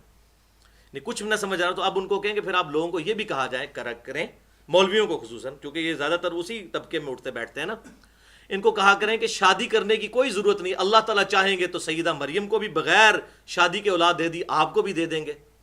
اے نہیں یہ کہندے، ایتھے نہیں یہ اسباب دی نفی کرتے. اسباب کی نبی میں وہ ابراہیم علیہ السلام کے لیے آگ ٹھنڈی ہو گئی اور موسیٰ علیہ السلام کے لیے دریا پھٹ گیا، تو یہ بھی تو ہوا ہے نا کہ سیدہ مریم کو بغیر شادی کے اللہ تعالیٰ نے اولاد دے دی ہوئی ہے. تو آپ بھی پھر یہ کہا کریں شادی کی کوئی ضرورت نہیں ہے، اللہ تعالیٰ چاہے تو بغیر شادی کے بھی اولاد نہیں کہیں گے نہیں جی وہ تو سنت ہے. تو یہ بھی تو سنت ہے، اسباب کو اختیار کرنا بھی تو سنت ہے. آپ صلی اللہ علیہ وسلم تجارت نہیں کرتے رہے؟ آپ صلی اللہ علیہ وسلم اور آپ کے صحابہ کرام علیہ رضوان کو اگر آپ پڑھ کے دیکھیں کس طرح وہ ایفرٹ کرتے رہے. سیدنا علی رضی اللہ عنہ کے بارے میں آتا ہے کنویں کھودا کرتے تھے، ٹھیک ہے، اس سے اپنی گزر بسر کرتے تھے. اسی طریقے سے مختلف اصحاب، عبد الرحمن بن عوف رضی اللہ تعالیٰ عنہ، دودھ دہی کی ان کی دکان تھی، اللہ نے اس میں برکت دی. تو سب کے سب لوگ اسباب، زمین میں ہل چلایا کرتے تھے کتنے صحابہ، تو ان سے زیادہ توکل کس کا تھا؟ اللہ پر. اسباب کی نفی کرنا، یہ جو تصوف کے اللہ تعالیٰ کی محبت میں ایگزیجریشن اور غلو ہوا ہے کہ اسباب کی نفی کرو، اللہ تعالیٰ چاہے تو کھلا سکتا ہے، اور پھر اس کا رزلٹ یہ ہوتا ہے یہ لوگ تبلیغ کے لیے 4 مہینے 1 سال کے لیے نکل جاتے ہیں، اور پیچھے نہ بیوی بچوں کی وہ حالت ہوتی ہے، بری حالت ہوئی ہوتی ہے، اور پھر اس کی وجہ سے پورا خاندان جو ہے وہ ریلیجن سے متنفر ہو جاتا ہے. یہ نقصان ہوتا ہے اس کا، ریلیجن سے متنفر ہو جاتا ہے. 1 سال کے لیے تو کسی کو اجازت ہی نہیں ہے اس طریقے سے وہ چھوڑ کے بیوی کو چلا جائے، اسلام میں تو اس کی اجازت نہیں ہے. زیادہ سے زیادہ حضرت عمر سے ملتا ہے 4 مہینے، وہ بھی زیادہ ایز اے لاسٹ ریزارٹ، ورنہ 1 مہینے سے زیادہ نہیں. جانا ہے ساتھ لے کے جائیں، سال کے لیے جا رہے ہیں جماعت میں، بیوی کو ساتھ لے کے جائیں پھر. اور پھر اس قسم کی پھر بری خبریں بھی سننے کو ملتی ہیں پیچھے سے، اور بڑے معاملات خراب ہوتے ہیں. اور پھر وہ یہ ہوتا ہے کہ ان کے گھر کے حالات بھی اپنے خود ریلیجس نہیں رہتے، کیونکہ وہ دوسروں کو تبلیغ کر رہے ہوتے ہیں لیکن گھر کے اوپر ان کی تبلیغ نہیں ہوتی ہے، کیونکہ گھر میں رہتے جو نہیں ہیں. تو یہ اسباب کی نفی جو ہے اس حوالے سے میں نے اس کے لیے پکی بھی دے دی انشاءاللہ تعالی. امید ہے کہ اگر کسی کو اس طرح بات سمجھ نہ آئی کتاب و سنت کی، اگر کوئی نہیں سمجھنا چاہے، ویسے تو مسلمان کے لیے تو سمجھنا وطان ہے، سنا اور مان لیا، لیکن یہ پھر ایز اے لاسٹ ریزارٹ میں نے یہ آخری بات بھی اس حوالے سے کر دی. تو سورۃ النجم کی آیت 39 ہم نے پڑھ دی. وَلَيْسَ لِلْإِنسَانِ إِلَّا مَا سَعَىٰ، انسان کے لیے وہی ہے جس کے لیے وہ کوشش کرے گا، چاہے وہ دنیا کے اعتبار سے یا آخرت کے اعتبار سے کوشش کرے گا، اللہ تبارک و تعالیٰ اس کے لیے راہیں کھولتا جائے گا. وَالَّذِينَ جَاهَدُوا فِينَا لَنَهْدِيَنَّهُمْ سُبُلَنَا، جو لوگ ہماری راہ میں کوشش کریں گے ہم اپنی راہیں ان کے لیے کھول دیں گے. سورۃ العنکبوت میں یہ آیت آتی ہے. 7واں ریفرنس سورۃ البقرہ کی آیت نمبر 267 اور 268. یا ایھا الذین آمنوا انفقوا من طیبات، اے ایمان والو خرچ کرو اللہ کی راہ میں پاکیزہ مال، ما کسبتم جو کہ تم نے کمایا. دیکھ لیں، کسب کمایا. ومما اخرجنا لکم من الارض، اور وہ مال جو ہم نے زمین کی اجناس میں سے تمہارے لیے پیدا کیا. ظاہر ان میں بھی زکوٰۃ ہے، جو زمین کا ہے اس میں عشر ہے، 10% ہے. زکوٰۃ کے حوالے سے مسئلہ نمبر 95A اور 95B میں نے صدقہ اور خیرات کی اہمیت اور زکوٰۃ کے حوالے سے 70 قدیم اور جدید فقہی احکام و مسائل بیان کیے ہیں. وَلَا تَيَمَّمُوا الْخَبِيثَ مِنْهُ تُنْفِقُونَ، اور مت ارادہ کرو ناپاک مال کا اللہ کی راہ میں خرچ کرنے کا، کہ اگر وہ خرچ کیا جائے تمہارے لیے، وَلَسْتُمْ بِآخِذِيهِ إِلَّا أَن تُغْمِضُوا فِيهِ، کہ اگر وہی ناقص اور گھٹیا مال اگر تمہیں دیا جائے تو تم بھی لینے کے لیے تیار نہ ہو. ایسا مال اللہ کی راہ میں خرچ نہ کرو، الا یہ کہ تم چشم پوشی سے کام لو. کوئی مطلب ایسا بندہ ہے کہ تم اس کو بولنا بھی نہیں چاہ رہے، پھر تو تم لے لو گے وہ گھٹیا مال کسی سے اس کا منہ رکھنے کے لیے، ورنہ تم جس گھٹیا مال کو پسند نہیں کرتے ہو اس قسم کا مال اللہ کی راہ میں بھی خرچ نہ کرو. وَاعْلَمُوا أَنَّ اللَّهَ غَنِيٌّ حَمِيدٌ، اور یہ جان لو خوب، بی اٹینشن، اللہ تعالیٰ بے پرواہ ہے، غنی ہے، تو خود لوگوں کو دیتا ہے۔ وہ اگر مانگ رہا ہے تو تمہارے لیے آخرت میں اللہ تعالیٰ نے اپنے ڈیوائن بینک میں تمہارے لیے سٹور کر لیا، تمہیں کروڑوں اربوں گنا کر کے لوٹائے گا۔ اللہ تعالیٰ بے پرواہ ہے، حمید، اپنی ذات میں خود ستودہ صفات ہے، اللہ تعالیٰ کو کسی کی حمد کی ضرورت بھی نہیں ہے، اللہ تعالیٰ خود اپنی ذات میں ستودہ صفات ہے۔ الشیطان یعدکم الفقر، شیطان جو ہے وہ تمہیں اندیشہ دلاتا رہتا ہے ہمیشہ غربت کا، وَيَأْمُرُكُمْ بِالْفَحْشَاءِ، اور تمہیں حکم دیتا ہے کہ تم بے حیائی کا کام کرو۔ اور الٹیمیٹلی یہ ہوتا ہے، بعض لوگ غربت کی آڑ میں جو ہے وہ جسم فروشی کے اوپر بھی آ جاتے ہیں، اتر جاتے ہیں، اور پتہ نہیں کہاں تک معاملات جاتے ہیں، وَلِعَاذُ بِاللَّهِ تعالیٰ۔ تو شیطان کی اللہ تعالیٰ نے دو نٹوریس باتیں بتائیں کہ ایک تو تمہیں فاقے کا اندیشہ لگا دیتا ہے، وہ یعنی جب کوئی بندہ نماز روزے شروع کر دے تو پھر لوگ اس طرف بھی ہوتے کہ پتہ نہیں اب اس کے ساتھ کیا ہونا ہے، اب اس نے داڑھی رکھ لی تو اب شاید یہ بیوی بچوں کا خیال نہیں رکھے گا، بس اوقات ہوتا بھی ہے ایسا، وہ فینیٹکس بھی ہو جاتے ہیں، تقوی کا ہیضہ بھی ہو جاتا ہے۔ بہرحال بیلنس لائف اس حوالے سے ہونی چاہیے۔ تو شیطان تمہیں اندیشہ دلاتا رہتا ہے غربت کا اور تمہیں بے حیائی کی طرف مائل کرتا ہے، اور اللہ تعالیٰ کیا کرتا ہے، واللہ یعدکم مغفرۃ منہ وفضلا، جبکہ اللہ تعالیٰ تمہیں وعدہ دیتا ہے اپنے فضل کا اور اپنی طرف سے مغفرت کا، واللہ واسع علیم، اور اللہ تعالیٰ وسعت والا، علم والا ہے۔ الحمدللہ۔ کراس ریفرنس نمبر 8، یہ اب آ رہی ہے وہ کلائمیکس، آپ سمجھ لیں کہ پورے کا پورا لیکچر پیوٹ ہے اس کے اوپر کہ یہ انسان، اللہ تعالیٰ نے جو انسان کو آزمائش میں کیوں ڈالا ہوا ہے۔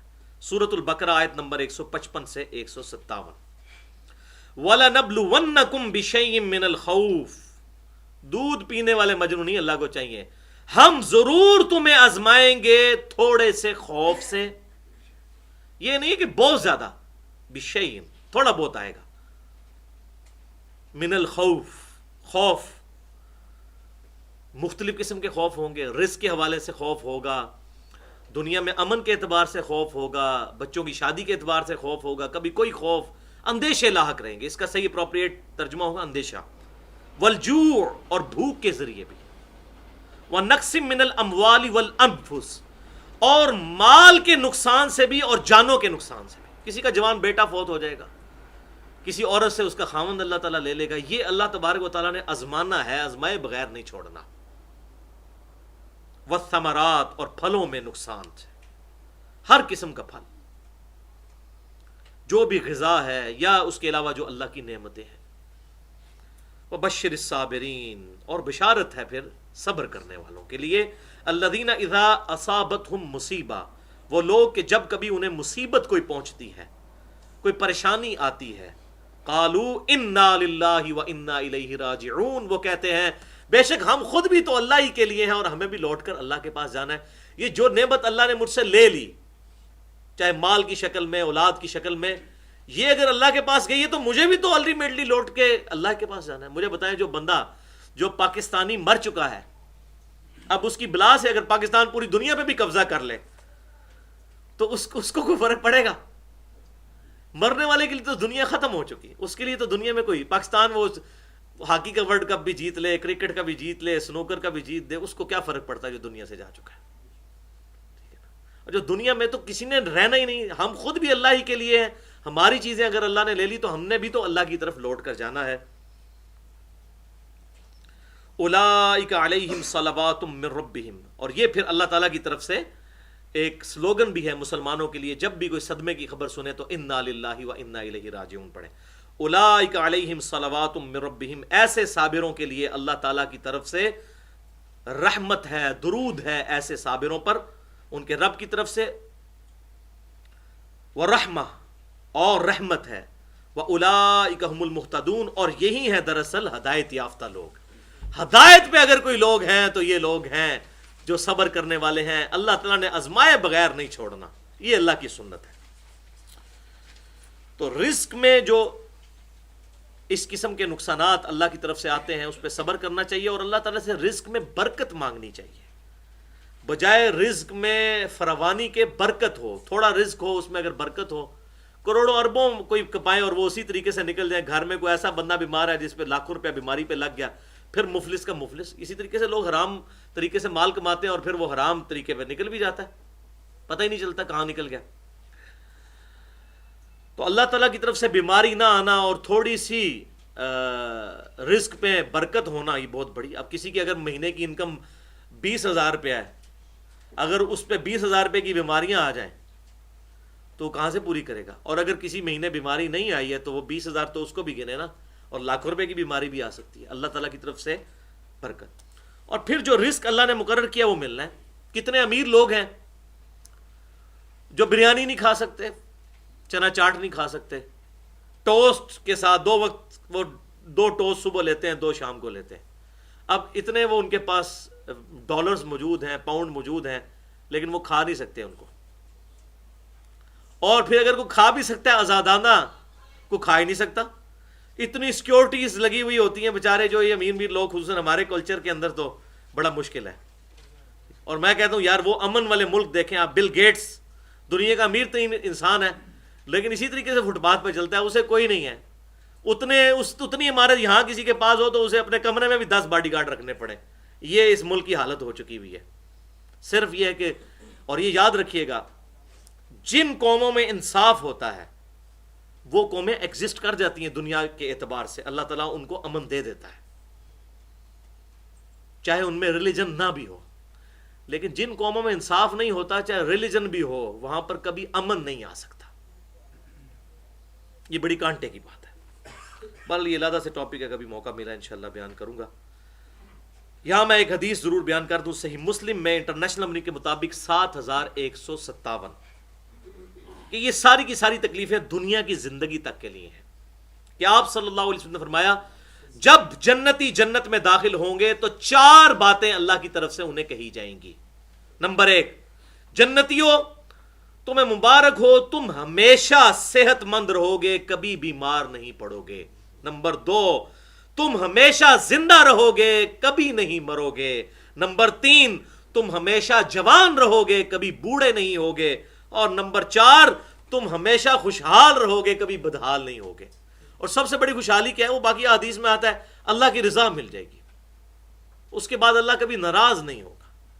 اس حوالے سے 17 احادیث میں نے بخاری اور مسلم کے حوالے سے بیان کی ہیں اپنے ایکسکلوسیو لیکچر میں, جو میں کہتا ہوں مجھے خود بہت پسند ہے. مسئلہ نمبر 51, رزق حرام, فتنہ مال, دنیا پرستی کا انجام اور اس کا علاج. اس میں نے 10 آیات قرآن پاک سے کراس ریفرنس کے طور پر اور 17 صحیح الاسناد احادیث اسی جنت کے اعتبار سے اور آخرت میں کیا انعامات ملنے والے ہیں. صحیح مسلم کی ایک حدیث مجھے یاد آ گئی. آپ صلی اللہ علیہ وسلم نے فرمایا دنیا اور آخرت کی مثال ایسی ہے جیسا کوئی شخص اپنی انگلی سمندر میں ڈبوئے اور اس کے ساتھ جو پانی لگے. یہ دنیا کی زندگی ہے اور سمندر انفینٹ آخرت کی زندگی ہے, کوئی کمپیریزن ہی نہیں ہے. اس طرح کی بڑی احادیث ہیں لیکن وہ پھر 1 گھنٹہ اور چاہیے میں آج کا ٹاپک کور کروں. ریفرنس نمبر 9 دوسرے پیج پہ آ جائیے. ما اصاب من مصیبت فی الارض ولا فی انفسکم. یہ سب سے حیران کن آیت ہے قرآن پاک میں میرے لیے تقدیر کے حوالے سے. اس کے بغیر انسان کو صبر نہیں آ سکتا. اور آپ حیران ہوں گے کہ یہ آیت شاید آپ میں سے اکثریت پہلی دفعہ پڑھ رہی ہو. سورۃ الحدید آیت نمبر 22 اور 23. ما اصاب من مصیبت فی الارض ولا فی انفسکم. کوئی مصیبت نہیں ہے جو زمین میں نازل ہو, زلزلہ آ جائے, سیلاب آ جائے, کوئی دنیاوی آفت آ جائے, اور نہ تمہاری جان پر. جان پہ کیا بیماری آ جائے, پریشانی آ جائے, تنگی آ جائے, مال کے اعتبار سے, صحت کے اعتبار سے. اللہ تعالیٰ فرماتا ہے دنیا میں کوئی پریشانی اور مصیبت ہے, کوئی ایسی پریشانی اور مصیبت نہیں ہے الا فی کتاب من قبل ان نبرأہا, مگر یہ کہ وہ ہم نے اپنے پاس لوح محفوظ میں پہلے ہی لکھ لی ہے, اس سے پہلے کہ ہم اسے پیدا کریں. زلزلہ آنے سے پہلے اللہ کے علم میں لوح محفوظ میں لکھا ہوا ہے. اسی طریقے سے طوفان, آندھیاں, کسی شخص کو کینسر ہونا, کسی کی اولاد کا مر جانا, ہر تکلیف جو دنیا پہ آتی ہے کسی بھی جاندار کے اوپر اللہ تعالیٰ نے پہلے ہی لوح محفوظ پہ لکھ لی ہے. اور کوئی پریشان نہ ہو جائے, ان ذالک علی اللہ یسیر, بے شک یہ اللہ کے لیے بڑا آسان ہے, کوئی مشکل نہیں ہے. ہم یہ امیجن بھی نہیں کر سکتے. میں کہتا ہوں ہمارے سامنے ہو جائے تو ہم سارا ڈیٹا نہیں رکھ سکتے, اور ہونے سے پہلے لکھ لینا. اور اللہ نے اس کی حکمت بیان کر دی. ہم کیوں بتا رہے ہیں تمہیں کہ ہم نے یہ ساری تکلیفیں لکھی ہوئی ہیں تقدیر میں, لِكَيْ لَا تَأْسَوْا عَلَى مَا فَاتَكُمْ، تاکہ تم مت غم کھاؤ جو تمہیں نقصان پہنچے. غم نہ کھاؤ کو اللہ کی طرف سے تھا. اِنَّا لِلَّهِ وَإِنَّا إِلَيْهِ رَاجِعُونَ. وَلَا تَفْرَحُوا بِمَا آتَاكُمْ، اور نہ اتراؤ اس پر جو اللہ تعالیٰ نے تمہیں دیا ہے. اس پر اترانا بھی نہ شروع کر دو، تکبر بھی تم میں نہ آ جائے. وَاللَّهُ لَا يُحِبُّ كُلَّ مُخْتَالٍ فَخُورٍ، اور اللہ تعالیٰ نہیں پسند فرماتا گھمنڈ کرنے والوں کو اور شیخی خوروں کو، جو شیخی بگاڑتے پھرتے ہیں. اللہ تعالیٰ کو ایسے متکبرین پسند نہیں ہے. جو ملے اللہ کا شکر ادا کرو، جو نہ ملے تو اللہ تعالیٰ کی طرف اسے منسوب کر دو. اس آیت کے بعد، ان دو آیات کے بعد انسان کو صبر آ جاتا ہے کہ یہ میری تقدیر میں جو اللہ تعالیٰ نے مصیبت لکھی تھی آزمائش کے طور پہ، وہ کرنا ہے. اللہ نے آزمانا ضرور ہے، اس کے بغیر چارہ نہیں. ریفرنس نمبر 10 سورۃ الفجر آیت نمبر 15 تا 20، یہ بھی بہت کریٹیکل آیات ہے. فَأَمَّا الْإِنسَانُ إِذَا مَبْتَلَاهُ، اور جو انسان ہے جب کبھی ہم اسے مبتلا کرتے ہیں، ربہ، اس کا رب اسے مبتلا کرتا ہے، فَأَكْرَمَهُ وَنَعَّمَهُ، اس حال میں آزمائش میں ڈالتا ہے کہ اس کا اکرام کرتا ہے اور اسے خوب نعمتیں دیتا ہے. فَيَقُولُ رَبِّي أَكْرَمَنِ، تو وہ کہتا ہے میرے رب نے میرا بڑا اکرام کیا. جب اللہ تعالیٰ اسے کوئی دیتا ہے نعمت اور اس کا اکرام کرتا ہے، کہتا ہے اللہ نے بڑا اکرام میرا کیا، بڑا اللہ کا فضل ہے. لیکن سائملٹینیس کنٹراسٹ، وَأَمَّا إِذَا مَبْتَلَاهُ، اور جب کبھی پھر ہم مبتلا کر دیتے ہیں اسے، فَقَدَرَ عَلَيْهِ رِزْقَهُ، اور اس پہ رزق کی تنگی کر دیتے ہیں، فَيَقُولُ رَبِّي أَهَانَنِ، تو کہتا ہے کہ میرے رب نے مجھے بڑا ذلیل کر دیا. یعنی وہ اچھا وقت وہ بھلا ہی دیتا ہے کہ کبھی اس پہ اچھا وقت بھی آیا تھا. حالانکہ ہونا چاہیے کوئی کہ یا اللہ یہ آزمائش تھی، جب تو نے مجھے اتنے دن اچھے دکھائے، اگر یہ 2 دن میرے پہ برے آ گئے تو یہ بھی ٹل جائیں گے. تو کہتا ہے میرے رب نے مجھے ذلیل کر دیا، سب کچھ بلا بیٹھتا ہے. تو ایسا نہ شکر ہے. کلا بل لا تکرمون الیتیم، نہیں بلکہ تمہارا اپنا حال یہ ہے کہ تم خود تو یتیم کا اکرام نہیں کرتے. ولا تحاضون علی طعام المسکین، اور اتنا کچھ دیے جانے کے باوجود تم مسکین کو کھانا کھلانے کی ترغیب نہیں دلاتے. کسی کو نہیں کہتے کہ مسکین کو کھانا کھلاؤ، ترغیب کیوں دلائیں؟ یہ بڑا ٹیکنیکل پوائنٹ ہے. اگر کوئی شخص کہے گا کہ بھائی غریبوں کو کھلاؤ تو لوگ کہیں گے جناب تہاڈے کول تے اتنا کچھ ہے، تسی بھی تے اللہ دی راہ کو جیب ڈھیلی کرو نا. تو اس لیے پھر لوگوں کو بھی وہ ترغیب نہیں دلاتے کہ کوئی اپنے اوپر ہی نہ فتوا لگ جائے. پھر لوگوں کو ایسے لوگ پتہ کہتے ہیں جناب دیکھو کالا سبھی کو سنبھال کے رکھو، سب کچھ نہ دے دینا. یہ اس طرح کے آپ کو لوگ نا، اس طرح کنجوس قسم کے لوگ جو ہیں، ٹھیک ہے بہت زیادہ بھی نہیں خرچ کرنا، لیکن یہ کنجوس لوگ لوگوں کو بھی کنجوسی کی طرف مائل کرتے ہیں. وہ اس لیے کر رہے ہوتے ہیں کہ ہم سے نہ کوئی ڈیمانڈ کر لے کہ بھئی آپ اللہ کی راہ میں خرچ کریں، اتنا آپ کو اللہ نے دیا ہے. وہ پہلے ہی لوگوں کو پریمپٹیو حق شفا کے طور پہ کہہ رہے ہیں دیکھو جناب ذرا تک سن کے چلنا چاہیے تاکہ جناب ساڑھی بچت ہو جائے. تو اللہ تعالیٰ فرماتا ہے کہ یہ ترغیب نہیں دلاتے مسکین کو کھانا کھلانے کی. وَتَأْكُلُونَ التُّرَاثَ أَكْلًا لَمًّا، اور اپنا حال یہ ہے کہ وراثت میں سے سب کچھ ہی ہڑپ کر جاتے ہیں جہاں کہیں ان کو موقع ملتا ہے. اور نظر آتا ہے مطلب داڑھیوں والے، نمازوں والے، بھائی مر گیا بھتیجوں کی جداد پہ قبضہ کر لیتے ہیں اور دیتے بھی نہیں ہیں. دیکھیں اللہ تعالیٰ فرمایا وَتَأْكُلُونَ التُّرَاثَ أَكْلًا لَمًّا، تم وراثت کا مال ہڑپ کر جاتے ہو، سارے کا سارا چٹم کر جاتے ہو. وَتُحِبُّونَ الْمَالَ حُبًّا جَمًّا، اور تم مال سے محبت کرتے ہو خوب جم کر. یعنی وہ جم کے محبت تو والذین آمنوا اشد حبا للہ، ایمان والوں کی تو شدید ترین محبت اللہ سے ہونی چاہیے، لیکن مال کے ساتھ تم محبت کرتے ہو والعیاذ باللہ تعالی. تو بس اللہ تعالیٰ نے کسی کو دے کر آزمایا ہے بھائیو، کسی سے لے کر آزمایا ہے. تو اس حوالے سے دنیا میں جو این جی اوز غریب لوگوں کے اعتبار سے کام کر رہی ہیں، چاہے وہ یونائٹڈ نیشنز کے اندر ہوں یا دوسری این جی اوز، میں پرسنلی ان کو بہت اپریشیٹ کرتا ہوں. اللہ تعالیٰ ان کے ان نیک اعمال کے سبب ان کو ایمان کی دولت بھی عطا فرمائے. بخاری اور مسلم کی متفق علیہ حدیث ہے، ایک صحابی نے کہا یا رسول اللہ صلی اللہ علیہ وسلم، ہم زمانے کفر میں بھی نیک اعمال کرتے تھے، ان کا ہمیں کوئی نفع ملے گا؟ تو آپ نے فرمایا انہی کی برکت سے تو اللہ نے تمہیں اسلام کی دولت دی ہے. کفر میں جو تم اعمال اس طرح کے کرتے تھے اچھائی کے، ان اچھے اعمال کی برکت سے، یہ بخاری اور مسلم دونوں میں حدیث، تمہیں اللہ نے ایمان کی دولت دی ہے.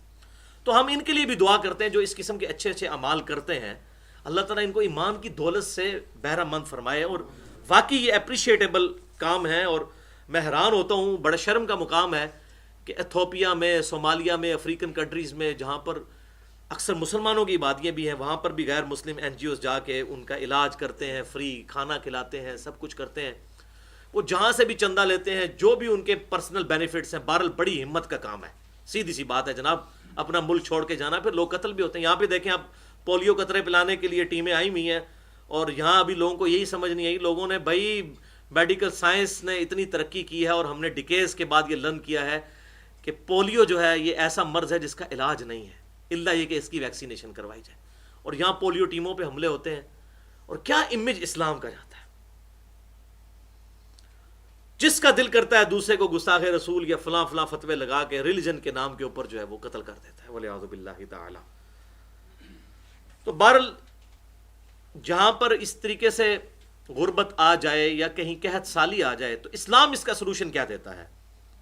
اسلام کہتا ہے ہجرت کی جائے وہاں سے، جیسا کہ سورہ یوسف میں بھی ذکر موجود ہے، جب قحط پڑ گیا تو دوسرے لوگ ہجرت کر کے یوسف علیہ السلام کے پاس وہ مال و متاع لینے کے لیے اور گندم لینے کے لیے آئے، تو اسلام یہ سلوشن دیتا ہے۔ اور یہی وجہ ہے کہ کئی سو سال کی لرننگز کے بعد ہم یہاں تک پہنچے ہیں کہ سب کانٹیننٹ، انڈیا، پاکستان، بنگلہ دیش، یہ جو ایریا ہے، یا اسی طریقے سے امریکہ، خصوصاً جو شمالی امریکہ ہے، یو ایس اے، یہ علاقے ایسے ہیں جو آبادی کے لیے سوٹیبل علاقے ہیں، یہاں زمین فصلیں اگاتی ہے، چاروں موسم ہوتے ہیں، اس لیے دنیا کی آدھی آبادی آپ دیکھ رہے ہیں انڈیا، پاکستان، بنگلہ دیش اور چائنا میں رہ رہی ہے، تقریباً آدھی آبادی۔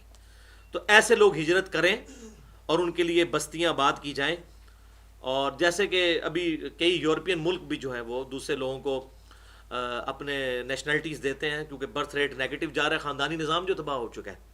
خاندانی نظام جب نہیں ہوگا، میاں بیوی کا ریلیشن شپ نہیں ہوگا، تو اولاد کا کون آگے والی وارث ہوگا؟ تو وہاں پہ لوگ، یہ معاملہ جو ہے وہ ختم ہو چکا ہے، اس لیے برتھ ریٹ نیگیٹو میں جا چکا ہے، اس لیے وہ یہاں سب کانٹیننٹ سے لوگوں کو بلاتے ہیں تاکہ وہاں پر ان کا یہ معاملہ چلتا رہے۔ 11واں ریفرنس سورہ الشورى کی آیت نمبر 27 سے لے کر 30 تک۔ وَلَوْ بَسَطَ اللَّهُ الرِّزْقَ لِعِبَادِهِ لَبَغُوا فِي الْأَرْضِ، اور جب کبھی ہم لوگوں کا رزق اللہ تعالیٰ کھول دیتا ہے اپنے بندوں کا تو زمین میں سرکشی کرنے لگتے ہیں۔ وَلَٰكِن يُنَزِّلُ بِقَدَرٍ مَّا يَشَاءُ، لیکن اللہ تعالیٰ پھر اس کا سلوشن یہ کرتا ہے کہ اندازے کے مطابق نازل فرماتا ہے اپنے رزق کو۔ کسی کو بہت زیادہ بھی رزق دے دیا جائے پھر وہ آپے سے باہر ہو جاتا ہے، وہ اپنے آپ کو خدا سمجھنا شروع کر دیتا ہے، والعیاذ باللہ تعالی۔ تو اللہ تعالیٰ فرماتا ہے کہ ہم بقدر ضرورت نازل فرماتے ہیں رزق، اور ظاہر آسمان سے ہی نازل ہوتا ہے بارش کی شکل میں، یہ بارش میں سارا رزق ہے نا، یہ بارش نہ ہو تو زمین میں فصلیں نہیں اگ سکتی، فصلیں نہیں اگیں گی تو ہمیں کھانے کو کچھ نہیں ملے گا، جانور بھی مر جائیں گے۔ انہ بعبادہ خبیر بصیر، بے شک اللہ تعالیٰ اپنے بندوں سے خبردار ہے، ان کو جاننے والا ہے اور دیکھنے والا ہے۔ وَهُوَ الَّذِي يُنَزِّلُ الْغَيْثَ مِن بَعْدِ مَا قَنَطُوا، وہی اللہ ہے جو نازل فرماتا ہے بارش کو بعد اس کے کہ جب لوگ مایوس ہو چکے ہوتے ہیں۔ اب میں سوچ رہا تھا اگر بارش نہ ہو تو آپ ذرا سوچیں دنیا میں سب لوگ مر جائیں، یہ ہمارے اختیار میں ہوتی ہے بارش؟ ایون زمین سے بھی جو آپ پانی نکالتے ہیں، انہی بارشوں اور اسی طریقے سے جو ویپوریشن ہوتی ہے سمندر کے پانی کی اور پھر گلیشیئرز کی فارم میں سٹور ہوتا ہے، یہ سب کا سب جو واٹر سائیکل چل رہا ہے جو سورۃ الحجر میں بھی بیان ہوا، اسی کے اوپر لائف ڈیپینڈنٹ ہے۔ اگر یہ ساری چیزیں ختم ہو جائیں، دنیا میں زندگی ختم ہو جائے، ایک فائن ٹیوننگ بھی ڈسٹرب ہو جائے، اس کو فائن ٹیوننگ کہتے ہیں۔ وہی اللہ ہے جو بندوں کے مایوس ہونے کے بعد بارش نازل فرماتا ہے، وَيَنشُرُ رَحْمَةَ، اور وہ اپنی رحمت پھیلاتا ہے، وَهُوَ الْوَلِيُّ الْحَمِيدُ، اور وہی لوگوں کے کام بنانے والا ہے، لیکن اپنی ذات میں خود ستودہ صفات ہے، لوگوں کی حمد کی اسے حاجت نہیں، لیکن لوگوں کو ضرور حاجت ہے، نہیں کریں گے تو پھر اللہ تعالیٰ کے غضب کا مقام ہے، اور اگر اللہ کی فرما برداری کریں گے پھر اس کی رحمت کا مقام۔ وَمِنْ آيَاتِهِ خَلْقُ السَّمَاوَاتِ وَالْأَرْضِ، اور اسی کی نشانیوں میں ہے آسمانوں اور زمین کی پیدائش، وَمَا بَثَّ فِيهِمَا مِن دَابَّةٍ، اور جو کچھ اللہ نے جاندار اس میں بسا دیے ہیں، وہ 20 لاکھ کے قریب سپیشیز، یہ سب کی سب اللہ تعالیٰ کی نشانیاں ہیں۔ وَهُوَ عَلَى جَمْعِهِمْ إِذَا يَشَاءُ قَدِيرٌ، اور اللہ تعالیٰ قادر ہے کہ ان تمام مخلوقات کو جمع فرما لے جب چاہے، مرنے کے بعد دوبارہ زندہ کر لے۔ اللہ تعالیٰ ہر چیز پر قادر ہے۔ اللہ اکبر کبیرہ والحمد للہ کثیرہ وسبحان اللہ بکرۃ واسیلہ۔ وما اصابکم من مصیبت فبما کسبت ایدیکم، اور تمہیں جو بھی کوئی مصیبت پہنچتی ہے تمہارے اپنے ہاتھوں کی کمائی ہے. ایک مصیبت تو وہ ہے جو اللہ کی طرف سے آزمائش ہے، لیکن کچھ کرتوت کی وجہ سے بھی آتی ہے. جیسے اللہ معافی دے جو پاکستان پہ حالات چل رہے ہیں. ہم نے ایک ملک لیا تھا، دنیا میں 2 اسٹیٹس ہیں جو نظریاتی طور پہ بنی ہیں، ایک اسرائیل، دوسری پاکستان، جس کی بنیادی نظریے پہ تھی. اگر تیسری کوئی اسٹیٹ ہے تو ایران، چوتھی سعودی عرب، لیکن وہ بھی اس لیول کی نہیں. پاکستان کا مطلب کیا؟ لا الہ الا اللہ. تو یہ وعدہ پورا کیا ہم نے. تو پھر اللہ تعالیٰ کی طرف سے مصیبتیں آتی ہیں، تمہارے اپنے ہاتھوں کی کمائی ہے. گورنمنٹ سے لے کر گورنمنٹ کے ملازم تک اور ہر چھوٹے سے چھوٹے بندے تک جس کا جتنا داؤ لگتا ہے وہ حرام کمانے کی کوشش کرتا ہے. اور صحیح بخاری کی حدیث ہے، لوگوں پر ایک زمانہ آئے گا لوگ اس چیز کی پرواہ نہیں کریں گے کہ ان کا رزق حلال کی طرف سے آ رہا ہے یا حرام کی طرف سے، وہ کہیں گے بس مال آنا چاہیے. تو اللہ تعالیٰ ماتا تمہیں جو بھی مصیبت پہنچتی ہے تمہارے ہاتھوں کے کرتوت ہیں. وَيَعْفُ عَنْ كَثِيرٌ، اور کئی چیزیں تو ہم ویسے ہی معاف کر دیتے ہیں. اور یہ بھی سورہ فاطر میں آیا کہ اگر ہم پکڑ کرنی شروع کر دیں لوگوں کی ان کے اعمال کے اوپر تو زمین میں کوئی جاندار زندہ نہ چھوڑے. اگر ہر بات پہ، چھوٹی چھوٹی بات پہ، مجھے بتائیں جو شخص اذان کی آواز سن کر مسجد میں نہ جائے اور اللہ تعالیٰ کی طرف سے اسی ٹائم اس پہ فالج گر سکتا ہے کہ نہیں؟ گر سکتا ہے. کہ میں نے ٹانگیں اسی لیے تو تجھے دی تھی کہ تو مجھے رسپانس کرتا. تو اتنا ڈھیٹ کہ حی علی الصلاح حی علی الفلاح سن کر بھی تیرے کان پہ جوں تک نہیں رینگی، یہ کر سکتا تھا نا اللہ تعالیٰ. کوئی حرام کی طرف نگاہ اٹھاتا اسی وقت ہی اس کی آنکھوں کی بینائی ختم ہو جاتی. اگر زبان سے کوئی فوش گوئی کرتا اسی ٹائم اس کی زبان بند ہو جاتی. ہاتھ حرام کی طرف بڑھاتا اور ہاتھ شل ہو جاتا. یہ ہو سکتا تھا نا، لیکن نہیں ہوا. دنیا میں اللہ تعالیٰ نے مورل لاز کو ایکٹیو ہی نہیں کیا، لیکن آخرت میں یہ ڈورمنٹ پوزیشن سے ایکٹیو پوزیشن میں آ جائیں گے. جو قرآن میں ہے کہ جو لوگ یتیموں کا مال لاحق کھاتے ہیں اپنے پیٹ میں دوزخ کی آگ بھر رہے ہیں. دنیا میں اگر کوئی کھا بھی لے گا حرام مال، زبان نہیں اس کی جلے گی، انگارے سے جلے گی، کیونکہ فزیکل فینومینا آف نیچر کو فالو کرتی ہیں یہ چیزیں. لیکن مورل لاز آخرت میں ایکٹیو ہوں گے. جس نے دنیا میں حرام کھایا ہے وہ دنیا میں تو آگ نہ بنے، آخرت میں بن جائے گا. اور بس اوقات اللہ تعالیٰ دنیا میں بھی وہ دکھا دیتا ہے ایسا معاملہ. تمہارے ہاتھوں کی کمائی ہے، لیکن کئی چیزیں تو ہم معاف بھی کر دیتے ہیں. اور اگلی آیت سورہ ریفرنس نمبر 12 سورہ روم کی آیت نمبر 41، ایک ہی آیت ہے. ظہر الفساد فی البر والبحر، برپا ہو گیا ہے فساد زمین میں بھی اور سمندروں میں بھی، بما کسبت ایدی الناس، لوگوں کی بدعمالیوں کے سبب. یہ بڑی نحوست پڑ جاتی ہے. رزق میں بھی اللہ تعالیٰ تنگی فرما دیتا ہے. تو اللہ تعالیٰ ہمارے زمین میں اور خشکیوں اور تریوں میں جتنی بھی یہ فساد برپا ہوا ہے یہ لوگوں کی وجہ سے، لوگوں کی بدعمالیوں کی وجہ سے. اگر سب فرما بردار ہو جائیں اللہ تعالیٰ کے تو اللہ تعالیٰ سب کے ساتھ فرما برداری کا معاملہ کرے گا. چھوٹی موٹی وہ بشیء من الخوف ہے، یہ نہیں ہے کہ فل ہے، بشیء من الخوف، تھوڑا سا خوف، تھوڑا سا نقصان، یہ معاملات ہوں گے.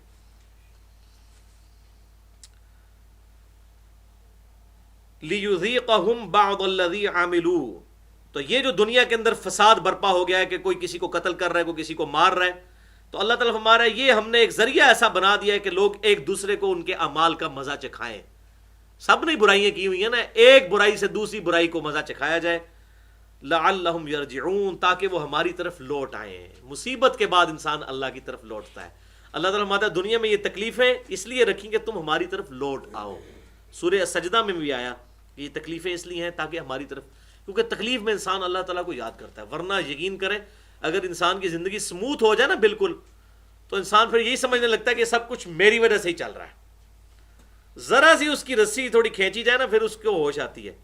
مثلا یہ سعید انور کی اگر بیٹی نہ مرتی تو کبھی بھی وہ اس طرف آنے کی کوشش نہ کرتا. چلیں جو اختلاف رائے اپنی جگہ ہو سکتا ہے مکتب فکر کے پوائنٹ آف ویو سے کسی کا بھی، لیکن بہرحال اس نے ایک بہت بڑا بولڈ سٹیپ لیا. جوان بیٹی جب اس کی 8-9 سال کی بیٹی جو ہے وہ کینسر کی وجہ سے مر گئی، تو اس تکلیف کی وجہ سے کئی لوگ ہیں ایسے جن کو کوئی تکلیف آتی ہے پھر اللہ کی طرف رجوع کرتے ہیں. تو یہ اللہ نے ذریعہ بنایا ہے. اور اگر واقعی وہ اللہ کی طرف رجوع کرے اور اس کی آخرت بن جائے تو یقیناً دنیا کی یہ تکلیف اس کے لیے اللہ کی رحمت اور خیر ثابت ہوئی. اسی کے اندر خیر تھا، بشرطے کہ وہ اس کو پھر سمجھے بھی. اللہ اکبر. ریفرنس نمبر 13 یہ ہے جناب مشہور ترین سورت التکاثر. پوری سورت پارہ نمبر 30 میں الہاکم التکاثر، تمہیں ہلاک کر دیا مال کی کثرت نے، مال مال مال، حتی زرتم المقابر، یہاں تک کہ تم نے قبروں کا منہ جا دیکھا، تب بھی مال کی ہرس ختم نہیں ہوئی۔ اب اس پہ کئی احادیث ہیں، میں آج کوٹ نہیں کر سکتا، بخاری اور مسلم سے، مسئلہ نمبر 51 میں نے کوٹ کی ہیں۔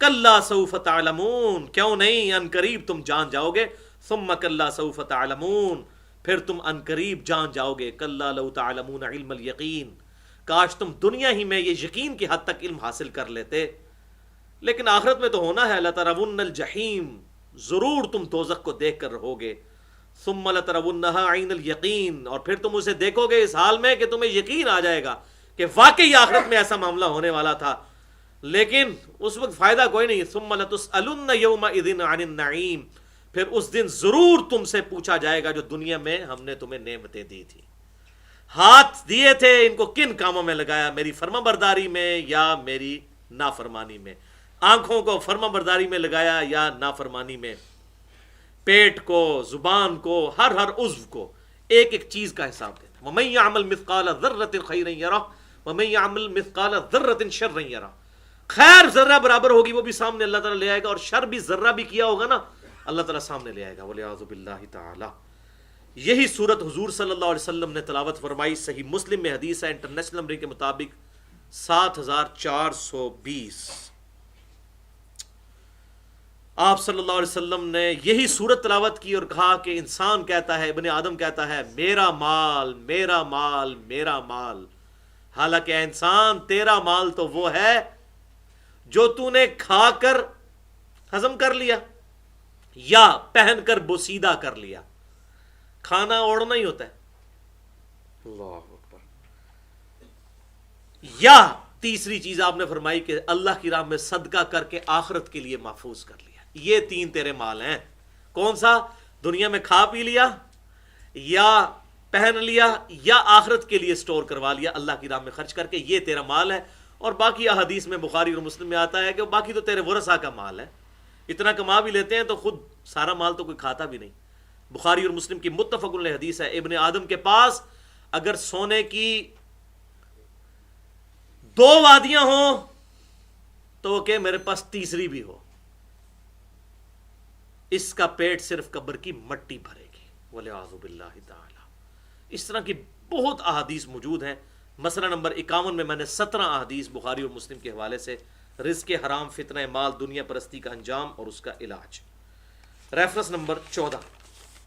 بس ہماری اب انشاءاللہ 10-12 منٹ کی گفتگو رہ گئی ہے کیونکہ کور ہو گیا سارا ہی۔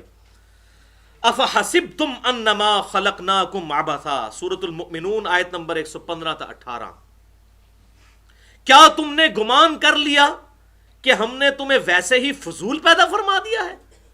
وَأَنَّكُمْ إِلَيْنَا لَا تُرْجَعُونَ، اور تمہیں مر کر ہماری طرف لوٹ کر نہیں آنا۔ کیسے سوچ لیا تم نے؟ اللہ، تم دنیا میں تم کوئی فضول کام نہیں کرتے ہو، اللہ تعالیٰ نے تمہیں فضول پیدا کیا ہے۔ فَتَعَالَى اللَّهُ الْمَالِكُ الْحَقِّ، تو بلند و بالا ہے وہ اللہ جو کہ حقیقی مالک ہے۔ لا الہ الا ہو، کوئی معبود نہیں سوائے اس کے، رب العرش الکریم، وہی عرش کریم کا رب ہے۔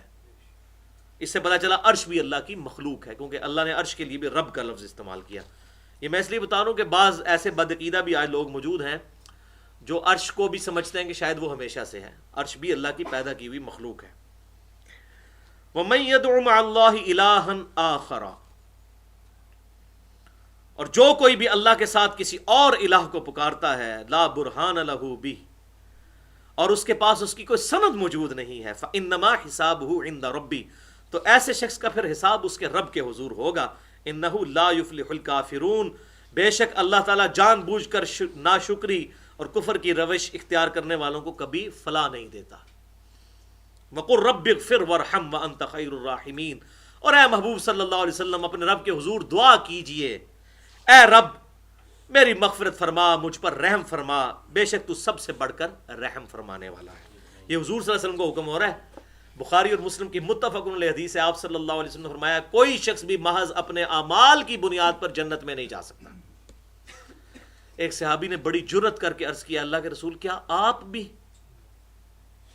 تو امام الموحدین نے فرمایا صلی اللہ علیہ وآلہ وسلم، ہاں میں بھی جب تک میرے رب کی رحمت مجھے ڈھانپ نہ لے، میں بھی محض اپنے اعمال کی بنیاد پہ جنت میں داخل نہیں ہو سکتا. یہ ہے بات. تو اعمال بھی اور اللہ کی رحمت کی امید بھی، لیکن یہ پیرلل میں ہے. یہ نہیں ہے کہ خالی سکے جو ہے وہ امید ہی لگائی ہوئی ہے. یہ تو اسی طریقے سے ہے کہ کوئی شخص زمین میں ہل بھی نہ چلائے، بیج بھی نہ بوئے اور کہ رحمت کی بارش آئے گی اور فصل نکلے گی، کبھی بھی نہیں نکلے گی. اعمال کا بیج بوئیں، پھر اللہ کی رحمت کی امید ہو، پھر انشاءاللہ قیامت والے دن ان اعمال کا فائدہ ہوگا انشاءاللہ. 15 ریفرنس سورۃ الطلاق کی آیت نمبر 2 اور 3. اس کانٹیکسٹ میں ایک حدیث بھی ہے لیکن وہ ضعیف نہیں ہے، وہ صحیح نہیں ہے، ضعیف ہے، میں بیان نہیں کرتا. وَمَن يَتَّقِ اللَّهَ يَجْعَل لَّهُ مَخْرَجًا، اور جو کوئی بھی اللہ تعالی کا تقوی اختیار کرے گا تو اللہ تعالیٰ اس کے لیے راہ نجات نکال دے گا، کوئی ایسا اس کے لیے اسباب پیدا فرما دے گا. وَيَرْزُقْهُ مِنْ حَيْثُ لَا يَحْتَسِبُ، اور اسے وہاں سے رزق دے گا جہاں سے اسے گمان بھی نہ ہو. اللہ تعالیٰ چاہے تو کہیں سے بھی رزق کھول سکتا ہے، جسے ہم کہتے ہیں چھپڑ پھاڑ کے دے گا. وَمَن يَتَوَكَّلْ عَلَى اللَّهِ، اور جو کوئی اللہ پر توکل کرے فَهُوَ حَسْبُهُ، تو اللہ اس کے لیے کافی ہے. ان اللہ بالغ امرہ، اللہ تعالیٰ تو اپنا ہر کام پورا کرتا ہے. اللہ تعالیٰ کو تو کوئی پریشانی نہیں ہے، جب جو کام کرنا چاہے وہ پورا کرے گا. قد جعل اللہ لکل شیء قدرا، لیکن بے شک اللہ تعالیٰ نے ہر کام کے لیے کوئی وقت مقرر کر رکھا ہے، کوئی اندازہ مقرر کر رکھا ہے، وہ اپنی مرضی سے کرتا ہے ایسے معاملات. اسی کانٹیکسٹ میں وہ حدیث بھی یاد کر لیں، بخاری اور مسلم کی متفق علیہ حدیث کی. آپ صلی اللہ علیہ وسلم فرض نماز کے بعد یہ دعا مانگا کرتے تھے، اللہم لا مانع لما اعطیت ولا معطی لما منعت. اے اللہ جسے تو عطا کرے اس سے کوئی چھین نہیں سکتا، جسے تو چھین لے اسے کوئی عطا نہیں کر سکتا. ولا ينفع ذا الجد منک الجد، اور کسی بھی شخص کو دنیا میں بڑے سے بڑے شخص کو اس کا عہدہ اور اس کا نسب کوئی فائدہ نہیں پہنچا سکتا. اگلا ریفرنس نمبر 16 سورۃ التغابن کی آیت نمبر 15 اور 16. انما اموالکم واولادکم فتنہ، بے شک تمہارا مال اور تمہاری اولاد تمہارے لیے آزمائش کا ذریعہ ہے، اس کے ذریعے اللہ نے آزمانا ہے تمہیں. واللہ عندہ اجر عظیم، اور یاد رکھنا اللہ کے پاس اجر عظیم ہے. کوئی شخص مال یا اولاد کی محبت میں اللہ کی نافرمانی نہ کر بیٹھے. فاتقوا اللہ، اللہ کا تقوی اختیار کرو. مستطعتم، جہاں تک تمہاری استطاعت ہو پورا زور لگا کے اللہ کا تقوی اختیار کرو. واسمعوا واطیعوا، اور کان کھول کر سنو اور اللہ کی اطاعت کرو. وانفقوا خیرا لانفسکم، اور اللہ کی راہ میں خرچ بھی کیا کرو، یہ وہ بہتر ہے جو تم اپنے لیے رکھو گے، آخرت کے لیے سٹور ہو جائے گا اللہ کے ڈیوائن بینک میں. ومن یوق شح نفسہ، یہ یونیورسل ٹروتھ آ رہا ہے. اور جو کوئی اپنے نفس کی خواہش کی شدت سے بچا لیا گیا، فاولئک هم المفلحون، تو ایسے ہی لوگ ہیں فلاح پانے والے جو نفس کے لالچ سے بچا لیے گئے. یہ لالچ بڑی بری بلا ہے. یہی لالچ انسان کو اللہ کی راہ میں خرچ نہیں کرنے دیتی، کسی غریب کا سہارا نہیں بننے دیتی، کہ اپنے لیے جوڑ کر رکھو. بیلنس رکھیں، یہ بھی نہیں کہ بہت کچھ دیں. سورہ بنی اسرائیل میں آیا کہ نہ اپنا ہاتھ اتنا تنگ کر لو 10 کمانڈمنٹس میں کہ کسی کو کچھ دو ہی نہ، اور نہ اتنا ہی خرچ کر دو کہ خود جو ہے وہ درماندہ ہو کر بیٹھ جاؤ اور جناب بعد میں پچھتاؤ کہ نیکی گلے پہ گئی جنہوں کہتے ہیں. یہ نہیں کہ سب کچھ اللہ کی راہ میں دے دیا، ایسا بھی نہیں. بیلنس. 17 نمبر ریفرنس سورہ بنی اسرائیل آیت نمبر 84. قل کل یعمل علی شاکلتہ، یہ بڑی انٹلیکچوئل ترتیب سے میں نے آیات رکھی ہوئی ہیں تاکہ بات کنکلوڈ ہو. اے محبوب صلی اللہ علیہ وسلم ان سے فرمائیے تم عمل کرتے جاؤ اپنے شاکلہ کے مطابق جو تمہیں اللہ نے حالات دیے ہیں. ہر شخص کو ایک جیسے حالات نہیں دیے ہوئے. اب مجھے بتائیں جو سعودی عرب میں پیدا ہوا ہے اس کے پاس کوئی تیل کا کنواں بھی ہے اور حرم شریف کے پاس اس کا گھر ہے، تو اللہ نے اس کو شاکلہ دیا ہے نا، وہ ٹھیک ہے نا جی. اس کے پاس رزق بھی ہے، رزق کی بھی کوئی ٹینشن نہیں، نماز بھی وہ 1 لاکھ نمازوں کا ثواب بھی لے سکتا ہے. اب ایک بندہ پاکستان میں وہ تڑپ رہا ہے، اس کے پاس تو عمرے کے لیے پیسے بھی نہیں جڑتے. تو اللہ تعالیٰ نے ہر شخص کو علیحدہ سے شاکلہ دیا. لیکن یہ نہ سمجھیے گا کہ وہ آگے نکل گیا اور یہ پیچھے رہ گیا، نہیں. اللہ تعالیٰ نے بیلنس رکھا ہوا ہے. قیامت والے دن نیکیاں تولی جائیں گی، گنی نہیں جائیں گی. کسی کے پاس 1,00,000 روپیہ تھا، اس نے 100 روپیہ دیا، اور کسی کے پاس ہے ہی 100 روپیہ تھا، اس نے بیچارے نے 1 روپیہ دیا. اس کی نیکی اس سے آگے نکل جائے گی. اسی لیے نیکیاں تولی جائیں گی. گننے میں والا کام دنیا میں ہوتا ہے، ہو سکتا ہے کہ آپ کی 10 نیکیاں میری 1 کروڑ نیکیوں سے زیادہ وزنی ہو جائیں اللہ کے حضور، اس کے اندر اخلاص زیادہ موجود ہو، اور آپ کو اللہ نے شاکلہ ہی اتنا دیا تھا۔ اب مجھے بتائیں گرمیوں کی دوپہر میں جو بیچارہ سڑک کے کنارے جو ہے مزدوری کرنے والا ہے اور جو زمین کھودنے والا ہے، اگر وہ بسا اوقات اس کی جماعت کی نماز رہ بھی جائے، کیا آپ سمجھتے ہیں اس کا حساب اور ایک ملٹی نیشنل میں جاب کرنے والا، ایئر کنڈیشن آفس میں بیٹھنے والا، جس کے آفس میں مسجد بھی موجود ہو، اسے کھانے اور نماز کا وقفہ بھی ہوتا اور وہ بھی نماز جماعت سے نہ پڑھے، دونوں کیا برابر ہوں گے؟ نہیں، اس کی شاکلہ ڈیفرنٹ ہے، اس کی شاکلہ ڈیفرنٹ ہے۔ یہ بڑی امپورٹنٹ آیت ہے کہ جو تمہیں اللہ نے حالات اور سرکمسٹانسز دیے ان کے مطابق کام، جو اپنے جتنی بھی کوشش ہو سکتی ہے ان حالات کے اندر کام کرتے ہیں۔ پھر کیا ہوگا؟ فَرَبُّكُمْ أَعْلَمُ بِمَنْ هُوَ أَهْدَىٰ سَبِيلًا، تمہارا رب خوب جانتا ہے کون سیدھے ہدایت کے راستے کے اوپر ہے۔ اللہ تعالیٰ قیامت الدین فیصلہ کرے گا کہ یہ جو بندہ حرم شریف کے پاس تھا اس سے کیا ایکسپیکٹیشن ہونی چاہیے تھی جو اس نے نہیں کی ہے، اور ایک یہ ہزاروں میل دور بیٹھنے والا اس نے مجھے کیا رسپانس کیا کہ یہ آج اس سے آگے نکل گیا۔ یہ اللہ نے فیصلہ کرنا ہے، یہ حالات اللہ تبارک و تعالیٰ نے دیے ہیں، تو لہذا ٹینشن نہیں لینی اس حوالے سے کہ جی وہ کسی کو یہ زیادہ مال مل گیا مجھے نہیں ملا تو وہ اللہ کی راہ میں خرچ کر لے۔ نہیں، جو آپ کو اللہ نے حالات دیے اس کے مطابق کوشش کرتے چلے جائیں، اللہ تبارک و تعالیٰ اس کو قبول فرمانے والا ہے۔ اللہ اکبر۔ 18ویں آخری ریفرنس سورۃ الانعام کی آیت نمبر 23۔ یہ جو آیت تھی سورہ بنی اسرائیل کی آیت نمبر 84، اب آخری آیت سورۃ الانبیاء آیت نمبر 23۔ اس کے بغیر یہ لیکچر نامکمل تھا کہ انسان کو بعض اوقات وسوسے آتے ہیں کہ یہ اللہ تعالیٰ نے کس مصیبت میں ڈال دیا، ایک تو ہماری مرضی کے بغیر ہمیں پیدا کیا، پھر ہمیں ان حالات میں ڈال دیا۔ تو یہ اللہ تعالیٰ نے ایک اپنا یونیورسل ٹروتھ اس حوالے سے بتا دیا کہ اس کے اوپر کوئی ڈسکشن تم نے کرنی نہیں ہے، یہ معاملہ کسی کو سمجھ نہیں آ سکتا۔ یہ وہ چیز ہے جس کو کہا نا تقدیر پہ ڈسکشن نہیں کرنی، وہ یہ والی ڈسکشن ہے۔ باقی ہم جتنے تقدیر کے معاملات پہ ڈسکشن کر رہے ہیں یہ تو ہمیں کتاب و سنت سے دلائل ملے ہیں نا، ہم اپنی طرف سے تو بول ہی نہیں رہے ہیں۔ لیکن جس چیز سے جہاں کہا گیا نو انٹری، اب اس کے بعد اس حد کو نہیں پھلانگنا، وہ یہ ہے سورۃ الانبیاء آیت نمبر 23، لا یسأل عما یفعل، اس ہستی سے کوئی نہیں پوچھ سکتا جو وہ کرتی ہے، جو کچھ اس نے کیا، کسی کی تقدیر مقرر کی، کسی کو غریب رکھا۔ ہم تو اپنے ماں باپ بھی خود چوائس نہیں کر سکتے، اپنا خاندان چوائس نہیں کر سکتے، ایون اپنی جنس بھی نہیں، مرد عورت، ایون اپنی سپیشیز بھی نہیں۔ اگر اللہ کتا پیدا کرتا اللہ کو کوئی نہیں پوچھ سکتا۔ لا یسأل عما یفعل، اسے کوئی نہیں پوچھ سکتا جو وہ کام کرتا ہے، وہم یسألون، اور اس کے علاوہ جتنے ہیں ان کو وہ پوچھنے والا ہے۔ سیدھی سیدھی گل ہے بھائی جی، کسی کو بری لگے یا چنگی گل نہیں ہے، ٹھیک ہے جی، یہ وہ چیز ہے۔ انشاءاللہ اسی سے اگلی گفتگو ہم سٹارٹ کریں گے مسئلہ تقدیر کے حوالے سے۔ اگلا انشاءاللہ لیکچر مسئلہ نمبر 104 انشاءاللہ تقدیر کا مسئلہ اور انسان کی پیدائش کا مقصد۔ بعض لوگ کہتے ہیں جناب اللہ نے اگر جنتی دوزخی کا فیصلہ کر دیا ہے تو پھر ہمیں نمازیں پڑھنے کی کوئی ضرورت نہیں ہے، اس قسم کے لیم ایکسکیوزز۔ اور مجھے اس حوالے سے پچھلے کئی سالوں میں کتنی ای میلز بھی پوری دنیا سے ریسیو ہوئیں کہ اس ٹاپک کو بھی ایڈریس کیا جائے، ورنہ میں نے پچھلی دفعہ تو یہ ارادہ ہی نہیں تھا میرا کہ میں اتنی ڈیٹیل کروں گا۔ کل میرا ارادہ بنا تو میں نے یہ 2 دن لگا کے بڑی محنت سے یہ آیات تلاش کر کے کراس ریفرنس کے طور پر پیش کی۔ انشاءاللہ اگلا لیکچر بھی اس سے زیادہ انٹرسٹنگ ہوگا اس حوالے سے۔ اللہ تعالیٰ سے دعا ہے جو حق بات میں نے کہی اللہ تعالیٰ ہمارے دلوں میں راسخ فرمائے۔ اگر جذبات میں میرے منہ سے کوئی غلط بات نکل گئی تو اللہ تعالیٰ ہمارے دلوں سے محو کر دے، ہمیں کتاب و سنت کی تعلیمات پر عمل کر کے دوسرے بھائیوں تک پہنچانے کی توفیق عطا فرمائے۔